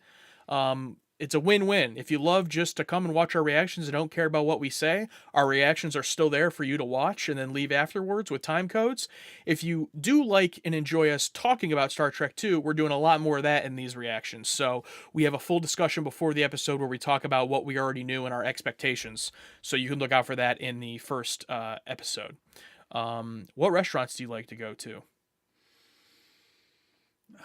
This is local one you don't know, but in terms of popular chains, The local brew. drink the local brew. Oh, jeez, I don't know. Can't. I just like going to like a really nice steakhouse. Yeah, we have another local steakhouse. Yeah, it's very good. Yeah, nice steakhouse. I also like Italian food. We have some pretty good Italian restaurants, but we're in Ohio. We don't have we're not New York or anything, so we're probably missing out on a lot. As far as chains, though, my favorite chain, Arby's. Mr. Beast. That's why can I not even think of a single one? I'll answer from my high school, Alex. Denny's.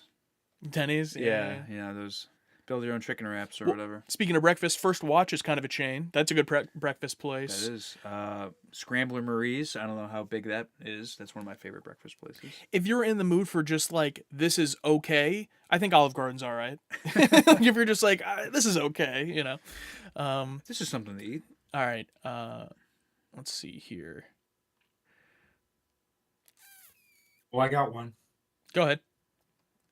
Psychosis Media asks, "Are you guys going to do a deep dive into Babylon 5?" Well, I think Babylon 5. Go ahead. We have another question here. No. The pilot was obviously very weak, which people who are fans of the show even told us that. I don't think that's controversial. So we didn't. I thought it was fine, but Just for practical effects, I'm like, this is awesome. The suits, Oh, the yeah. costumes, just by that, I'm like, this is great. it was a bit weak. I just don't want to watch like two space shows at the same time. Like if we get to a spot where we're like taking a break from Star Trek or maybe far in the future, whatever, we can start watching other stuff like that. It's in the bucket, but I don't want to watch, especially on the YouTube channel, like a second sci-fi space show. Yeah, and it's like like my favorite filmmaker alive right now just released a new show, and like I'm like, oh god, I gotta watch this show. It's my favorite filmmaker, Flanagan. How Yeah. Fall of the House of Usher. I'm like shit, like I gotta watch this show. It's like maybe because I just started a new job, so and other stuff. It's like everything. It's like I just feel pressure. Like The Boys just released a spinoff. Loki's out. I'm like, this is stuff I want to watch. I'm just like overwhelmed because it's like no time. Yeah, and It's 5:40. No time. And for me, outside of Flanagan, like I'm obviously watching his new show. You guys know we love him. And outside of his new show, I've kind of given up on TV. Like I spend all my free time outside of the channel watching movies, new release movies and anything else, because those 90 minutes to 2 hours or whatever, and then you're done. Like I did actually though real quick watch Yellow Jackets. There's 2 seasons of it. It's on Showtime. I have it on Paramount Plus. Really enjoyed that. It was a good one for a current show. Gotcha. As you know, I'm big fans of Red Letter Media, and they just did an episode about an actor named Kyle Gallner, and they reviewed 3 of his movies, and I actually rented all 3, and I watched them because I'm tired of just scrolling, looking for something. I'm like, you know what? I'm gonna go off a recommendation from my favorite YouTube channel, and I really enjoyed all 3 movies. Yeah. So yeah, I'm tired of like scrolling through garbage on Netflix or wherever. I'm just gonna go. I'm just gonna rent. I'm gonna bite the bullet and rent. Yeah, that was a question about Babylon 5. All right, so Tristan Rose asked, when is the next Star Trek reaction? In jest, he's asking that with the laughing emojis. Tuesday. So the pilot reaction will be up Tuesday. Sunday we have a nice discussion of The Shining coming that you can watch along with us. It was not our first time watching it, but that's on our Patreon, and the discussion will come Sunday, and then we're off to the races with TNG starting on Tuesday. So watch out for that. Michael, he said, just watch your Battlestar Galactica reactions a few weeks back. I'm a patron. Thank you, Michael. And I wonder if you realize that John D. Lance was featured in an episode. What episode was that? Do you know, What? Steve? Episode of what? Of BSG, of Battlestar Galactica? Did you watch that with us? I don't even know. I've never asked you. Oh man, I don't recall where he is actually. Or maybe Michael, if you're still here, let us know what episode. I'm gonna have to turn in my nerd card here. Was he in the episode with the Tin Man? I mean, the Scarecrow? Yeah. Oh, wait. I Hold got on. Did you read that one from Analog Mind? This is the super chat? Yeah. No, go ahead and read the super chat from Analog Mind. From Analog Mind. Star Trek continues has great set design, mid scripts, and terrible acting. Come at me, Euronymous Patags. I don't know what that means, but that's my guy right there. You've never even seen the show. But he said it has mid script and terrible acting. So. That's hilarious. But I have seen stills and a couple clips from Star Trek Continues, and it looks impressive, as if it was from, that time. I like Eddie responded to him. Wrong. I'm imagining the Trump. Wrong. Let's see here.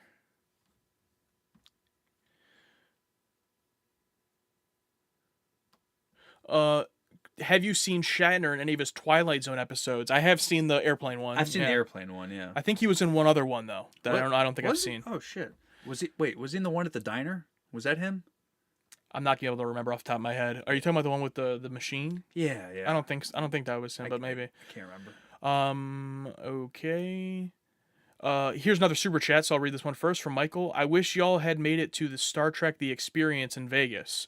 You could get beamed onto the Enterprise D at the bar and order a wrap of con. That sounds awesome. A wrap of con. We've had a few people ask us about going to conventions. I've always been scared because of spoilers. Like, I don't want to show up and people are, more versed than us and we, you know what I mean? Cosplay of spoilers. I don't. Someone just has a shirt with TNG season 5 episode. Ah! Yeah, so I've always been hesitant, but who knows? Maybe next summer or something, if we're a bit larger as a channel and that's something we can afford. I mean, that'd be really fun. I would love to, yeah. Yeah. I've never been to anything like that except for the local one we have here, which is a Comic-Con, but obviously not Star Trek focused, but that's the only thing I've ever been to. Let's see.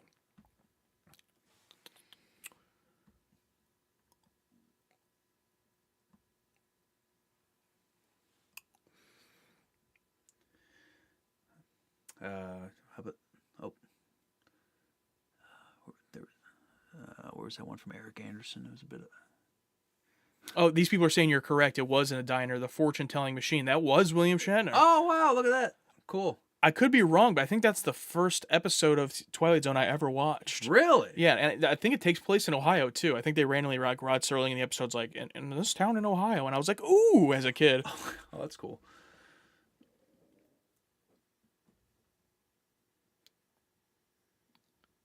I'm trying to scroll back up here, see if I missed any.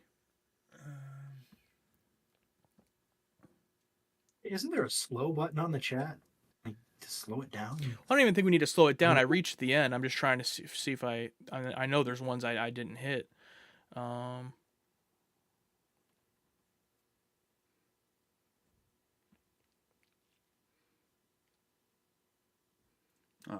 that one from Web. Did we just miss? Oh, here we go. Did we miss this? Yeah. All right, super chat from Web. Go ahead. From Webb, do you, like me, think Nurse Chapel never got enough love from TOS? Should be considered main cast, but just never got her spot in the poster. I agree. Absolutely. Yeah, there's just unfortunately too many people for everyone to get involved. Yeah. I don't know. Would it turn into her and, like, Bones one scene an episode having a bickering argument about something? Would that get redundant, overdone? I don't know. I'm sure they can do something with her. Like... I like the whole storyline of her and Spock, the love story that we saw a little bit more of in TAS in the Harry Mudd episode, but nothing touched on it in the movies, so. Oh, well. Have you seen Fanboys? I think I'm familiar with it. You've seen it? Yes, I've seen Fanboys. Yeah, I love Fanboys. It's like a Star Wars thing? Yeah, and that was one of my first introductions into Star Trek, or like stigma of like Star Trek versus Star Wars. Oh, that's in there? Yeah, where Seth Rogen plays like a Star Trek fan. Like, with like buck teeth and shit. Oh, I've never seen it. So. And there's a cameo that's a pretty crazy cameo. Okay. You don't want to spoil it? Do you want me to tell you? No, I mean, I might watch it. All right, so the cameo. Yeah, no, I got you. Oh, here we go. Private Little War question. That's one of your favorite episodes. Mhm. Do you consider the ending of A Private Little War to be an anti-Star Trek or a quintessentially Star Trek? Silly question. Discuss with the. All right, well, we couldn't figure it out. We gotta go.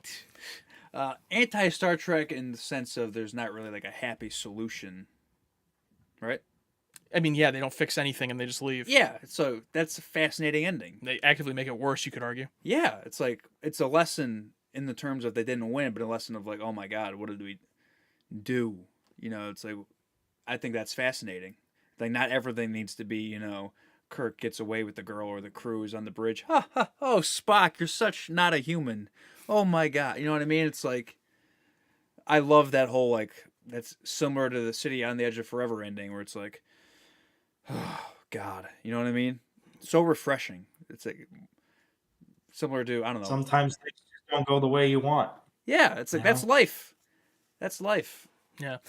We got one from Witcher Joker here, one of our moderators. He says, "What has been your favorite interaction with the community so far?" Probably fighting for our life in the comments, but I really did like making that Wrath of Khan response video. I love doing stuff like that. Yeah, that was fun. Just like seeing every when I see the videos get uploaded, I'm like, ooh, I click on them and I scroll through the comments. I'm like, most of the time, I'm like, oh yeah. Then for the Wrath of Khan discussion, I'm like, oh my god, what have we done? Same thing when I accidentally called DC Fontana a man because Yeah, I didn't know. because that was her goal in changing her name at the time. Yeah, it's like I just assumed, and I'm like, so that stuff is fun, but it's also like, oh shit. And I love the post we did for that too, where it was like with your jacket, like he was spotted after this. Yeah, love stuff like like that. that makes it fun. Yeah. And also, I just hope the community understands. I think most people who are actual fans of us and aren't like trolls or like people who just this is their first video so they don't get it. Like people that are actually fans of us, when they see that stuff, they know that we're not like, the joke's not on you. Like we're all laughing together. You know what I mean? And we love laughing at ourselves too. So it's like that's I think the response video for Wrathcon actually went pretty well and people responded to that pretty positively because like we like that back and forth. You know what I mean? So.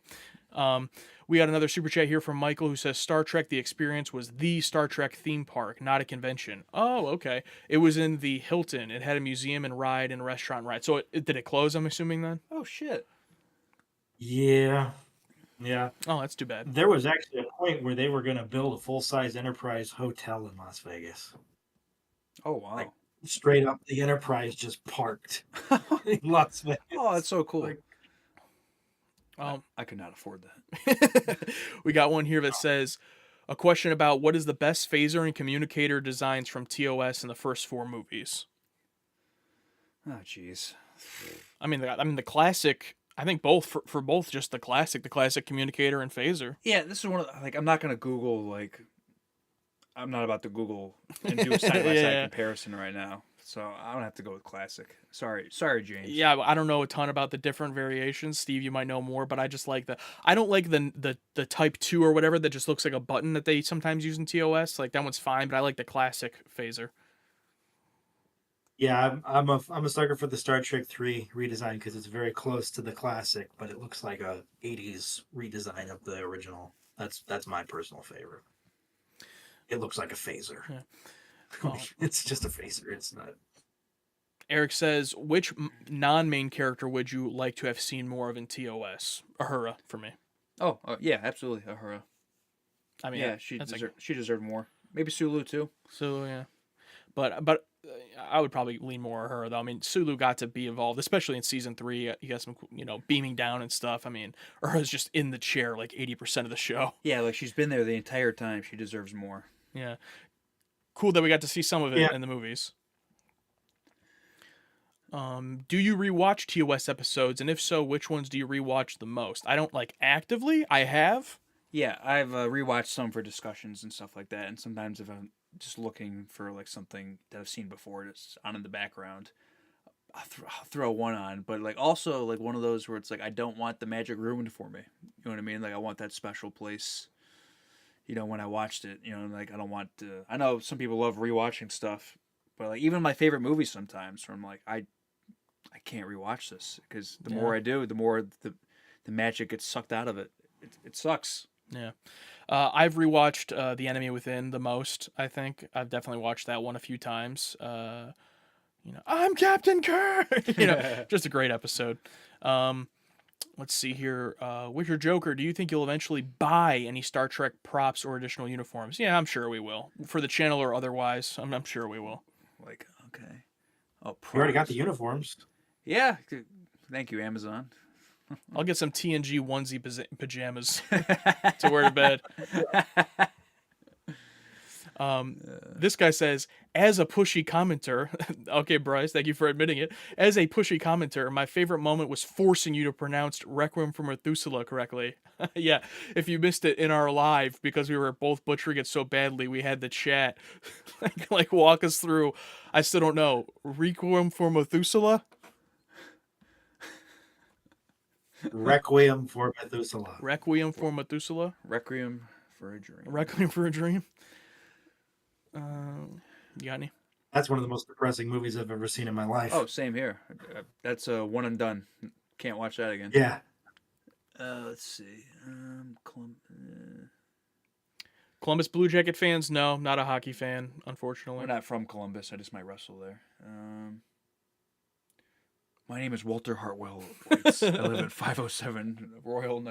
I'm a Browns fan. That's really, as far as sports, I would say my only like diehard fandom. Cavs I like. They won us a championship, so good for them. I appreciate that. Cleveland, this is for you. I am forever in debt to LeBron James, despite not me being a big sports fan. But that was a great moment. Yep. I also like Shark Tank. Not related, but Mr. Wonderful. Okay.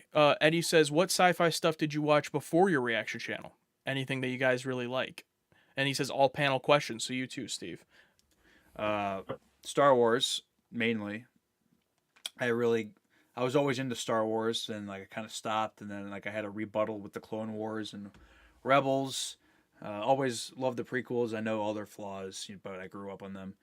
But in terms of like other sci-fi stuff beyond that, not much, really. I'm trying to think. Starship Troopers, RoboCop, Oh, yeah. Terminator. Yeah, I'm thinking of Fran. Yeah, I love Total Recall. That's one of my favorite sci-fi movies ever. I've been trying to get this guy to watch it forever. I'd rather watch it for the channel. Watch it together and discuss it. Yes, that'd be fantastic. But yeah, RoboCop, Starship Troopers, all those, kind of not parody, but like commentary type movies where it's like what's the word I'm looking for? So someone's gonna say the Like word. social commentary. Social commentary type movies. As far as sci-fi, I didn't watch anything really on TV unless you would count like Black Mirror. Would be like a modern one. Obviously, Twilight Zone. I love Twilight Zone. I own the whole series. I just really loved like also like 80s to 2000s anthology horror or sci. So that's not really sci-fi, but kind of the same. Anything from like the more popular ones, like for there's the kids ones like Are You Afraid of the Dark, Goosebumps. I watched those as a kid, and then as I grew up, Twilight Zone, Amazing Stories, Tales from the Crypt. Also the more obscure ones like Freddy's Nightmares, Night Visions, Beyond Belief, and of course Beyond Belief is my favorite show of all time. So, It's fake. It didn't happen. We made it up. it's a fabrication. This happened in New Jersey sometime in the late 1800s. Let's see here. Those clips on TikTok always make me laugh. It's the compilation of Jonathan Frakes telling you it's not real. Yeah. Okay.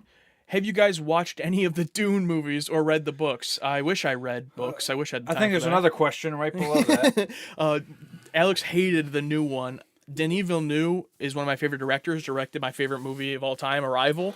Dune Part 1 did not hit for me, and I unfortunately have not seen the 80s. Did it come out in the 80s? The 80s version? Yeah, I enjoyed the original Dune, directed by David Lynch. I enjoyed that one. The first Dune movie was ruined as soon as the opening credits ended with Part 1, when it wasn't advertised as a Part 1. It's All set up. It's like, oh no. And then the movie starts and the credits hit.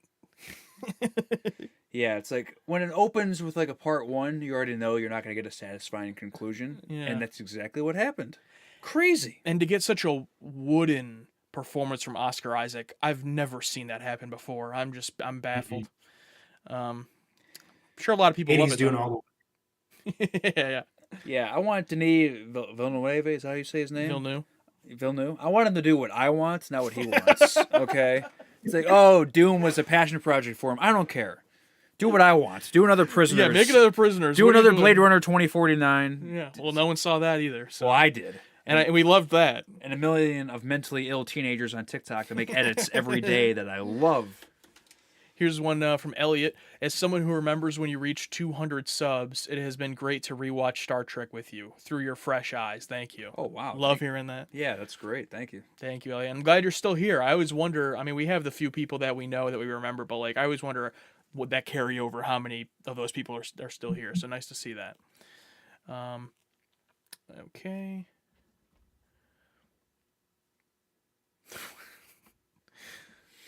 Tales from the Dark Side. Yes, thank you, Shane. That's another great one. I loved Tales from the Dark Side. One of the best intros too, where it all goes black and white. I love that one. Did you do the 90s Outer Limits?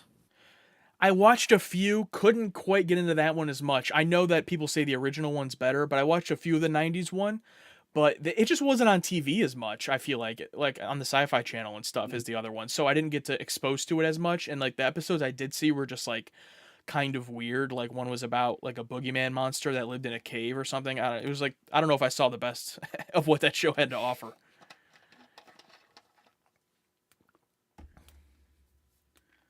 All right, I think we're probably going to wrap it up here soon, guys. If you want to throw any last questions in there that we didn't get to, I think we've gotten all the super chats done, so that's good. Yeah, we'll just try to fill her here for a couple more minutes while we finish up. But yeah, thanks for everyone who's here. Mods, I want you to ban Eddie from Outer Space for saying Blade Runner 2049 is not great. Oh damn it! He's done like 10 super chats. Well, guess what? You're done. Well, guess what? I don't know. Okay, so thanks for the donation. You're banned. You're banned. Okay. You get what you pay for. Amazing Stories. Yeah, that was one I named. Loved Amazing Stories. Another super chat here. Watch the Spice Diver cut of the 1984 Dune. It's like 3 hours long. Okay, maybe if next time I'm on a flight, I'll check that out. Yeah, Josh recently sent me a screenshot of this the runtime for What's it called? Killers of the Flower Moon, the new Leo and Scorsese movie. The new Scorsese movie, and Scorsese directed one of my favorite movies of all time, a few of them, and he just keeps pushing it, man. Just keeps pushing it. It's like, oh, people watch TV for hours. No, I don't. I watch an episode a night. I watch an episode a night. It's like I don't. Maybe two. Maybe it's like after that first episode, I'm like, I'm done. You know, it's like, I gotta go to bed. It's like. we got Witcher Joker. Can you imagine at this time ever liking one of the later shows more than TOS? It's hard to imagine. The bar is super high. I mean, the way TNG has its own thing beyond TOS is what's keeping my hopes up. I don't think Star Trek Discovery is going to be that show, from what I hear, but maybe the Next Generation. I mean, I'll just say, regardless of whoever end up saying another one is our favorite, TOS will always have a special place. Oh yeah, that's where that's where it started. And then we have. Have you guys ever seen Wayne's World? Yeah. Well, I mean, Wayne talks about Star Trek: Next Generation in a moment of that. Oh, he does? Movie. He's like, it's much like Star Trek: The Next Generation. In many ways, it's superior to the original, but in fact will never be nearly as well appreciated. That's funny. I'm gonna have to rewatch that one. You know, there's some truth to that, I think. Good point. Every show is different. Griff 3000 says, "Do you realize you guys are awesome and shouldn't worry about people nagging in comments because they're not trying to be mean?" I'm not sure if they mean people in the comments aren't trying to be mean, because some of them definitely are. Oh yeah, some But of them are out for blood. but if they mean we're not trying to be mean to the show, which we're not, unless there's sometimes we truly don't like some things. But yeah, appreciate that you say we're awesome, thank you. But it's like the classic social media thing, 1,000 positive comments, then you see one negative one, and it Ruins your whole day. slices you. But you got to get through it. It is what it is, part of the job description. This isn't a job, but it's part of the description. Hopefully one day it will. Someone keeps asking to ask you, Steve, if you know what's really funny. I'm guessing that's a future reference. No, that's an in joke, and he just needs to stop. Oh, James? Okay. Jim is a lifelong friend. He's being a goof. Nice. Okay. Wait, Katie says show, not shoe. Oh, I think it was a typo. Okay. I was like, what does that mean?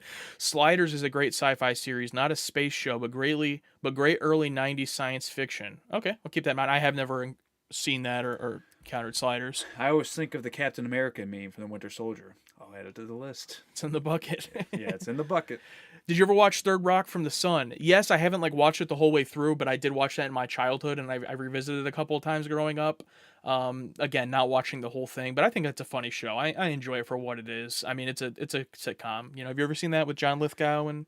No, I only know of it because of the Saturday Night Live Celebrity Jeopardy, where I think Jimmy Fallon was acting as French Stewart, and from Third Rock from the Sun, French Stewart. That's the only thing I know about. Okay. Okay, Michael followed up about the John D. Lancey. He was an experiment in Terra. He was a cop on Terra with a helmet on. Okay. But he talked for a full minute. Oh, how did I not pick that up? A full minute. That's when they were on that Earth-like planet. Okay. Good episode. Like Superman, when he puts the glasses on, you can't recognize him. Yeah, plus we weren't really too familiar with him at that point. But what are you going to do? Maybe we'll do a second. Nah, I don't want to watch that show again. All right, guys. I think we're gonna wrap it up there. I'm just doing one quick check. I think we did get all the super chats, and we answered as many as we could. This is on the channel, at least the last time for a little while. We're gonna be talking about TOS at all or anything like that. But Star Trek V will be coming, in the late second season of TNG, so it will be sometime, in 2024. Same thing for 6. Once we get to that, eventually that'll be a little bit longer, but. For everyone who's joined us here on not just this live, but the whole journey with us, we really appreciate it. And if you're new here, if you found our channel through this stream, reactions to every single episode of Star Trek TOS, TAS, and the first 4 movies. Go check them out. I want to thank Steve for being on with us. Alex, Josh, it's been a pleasure. It's been great. Been a great host, moderator, third wheel. Not third wheel, but third. Yeah, he's a good host. Yeah, I think that's a good way to put it, because we would have just rambled the whole time. Oh yeah, you definitely kept. Yeah, it's like him and I will just go off on a tangent. Not even we did it a few times to you. like a politician, we'll get a question. We'll just go off on something else. Yeah, we'll get a question. Interesting. So anyway. Yeah, for sure. And then last thing, if you guys just want to put in the chat before we leave here, let us know in terms of these live streams. If there's anything else, any other things Star Trek related or otherwise, if you want to see more lives, we like doing live stuff. This is the first time we've ever done it in person together, but we just don't know what to do or what you guys would be interested in. So if that's something you guys would like to see too, maybe a monthly wrap up of stuff or whatever, just let us know if that's ever something you guys want. I know everyone always says watch the episodes live. That's just a lot of technical work. It's tougher to do that. We do like doing it when we're able to, but yeah, just let us know. Steve, you got any last words for anything? Hey, I just want to say thanks to everybody who showed up tonight. It's not a negative slam against the target audience channel or anything. I just wasn't expecting to see as many people, as many super chats, as much interaction as there was tonight. So that's awesome. I love this audience, and yeah, it's been great. Cool. All right. If you missed some. If you just came in here 5 minutes ago or whatever, this whole thing will be up in the coming days over the weekend, the Q&A portion and the general discussion. So you can check it all out in full, this whole 3+ hours we've done. But yeah, anything else, Alex? Still got to think of an outro, but nope, that's it. Thank you guys so much.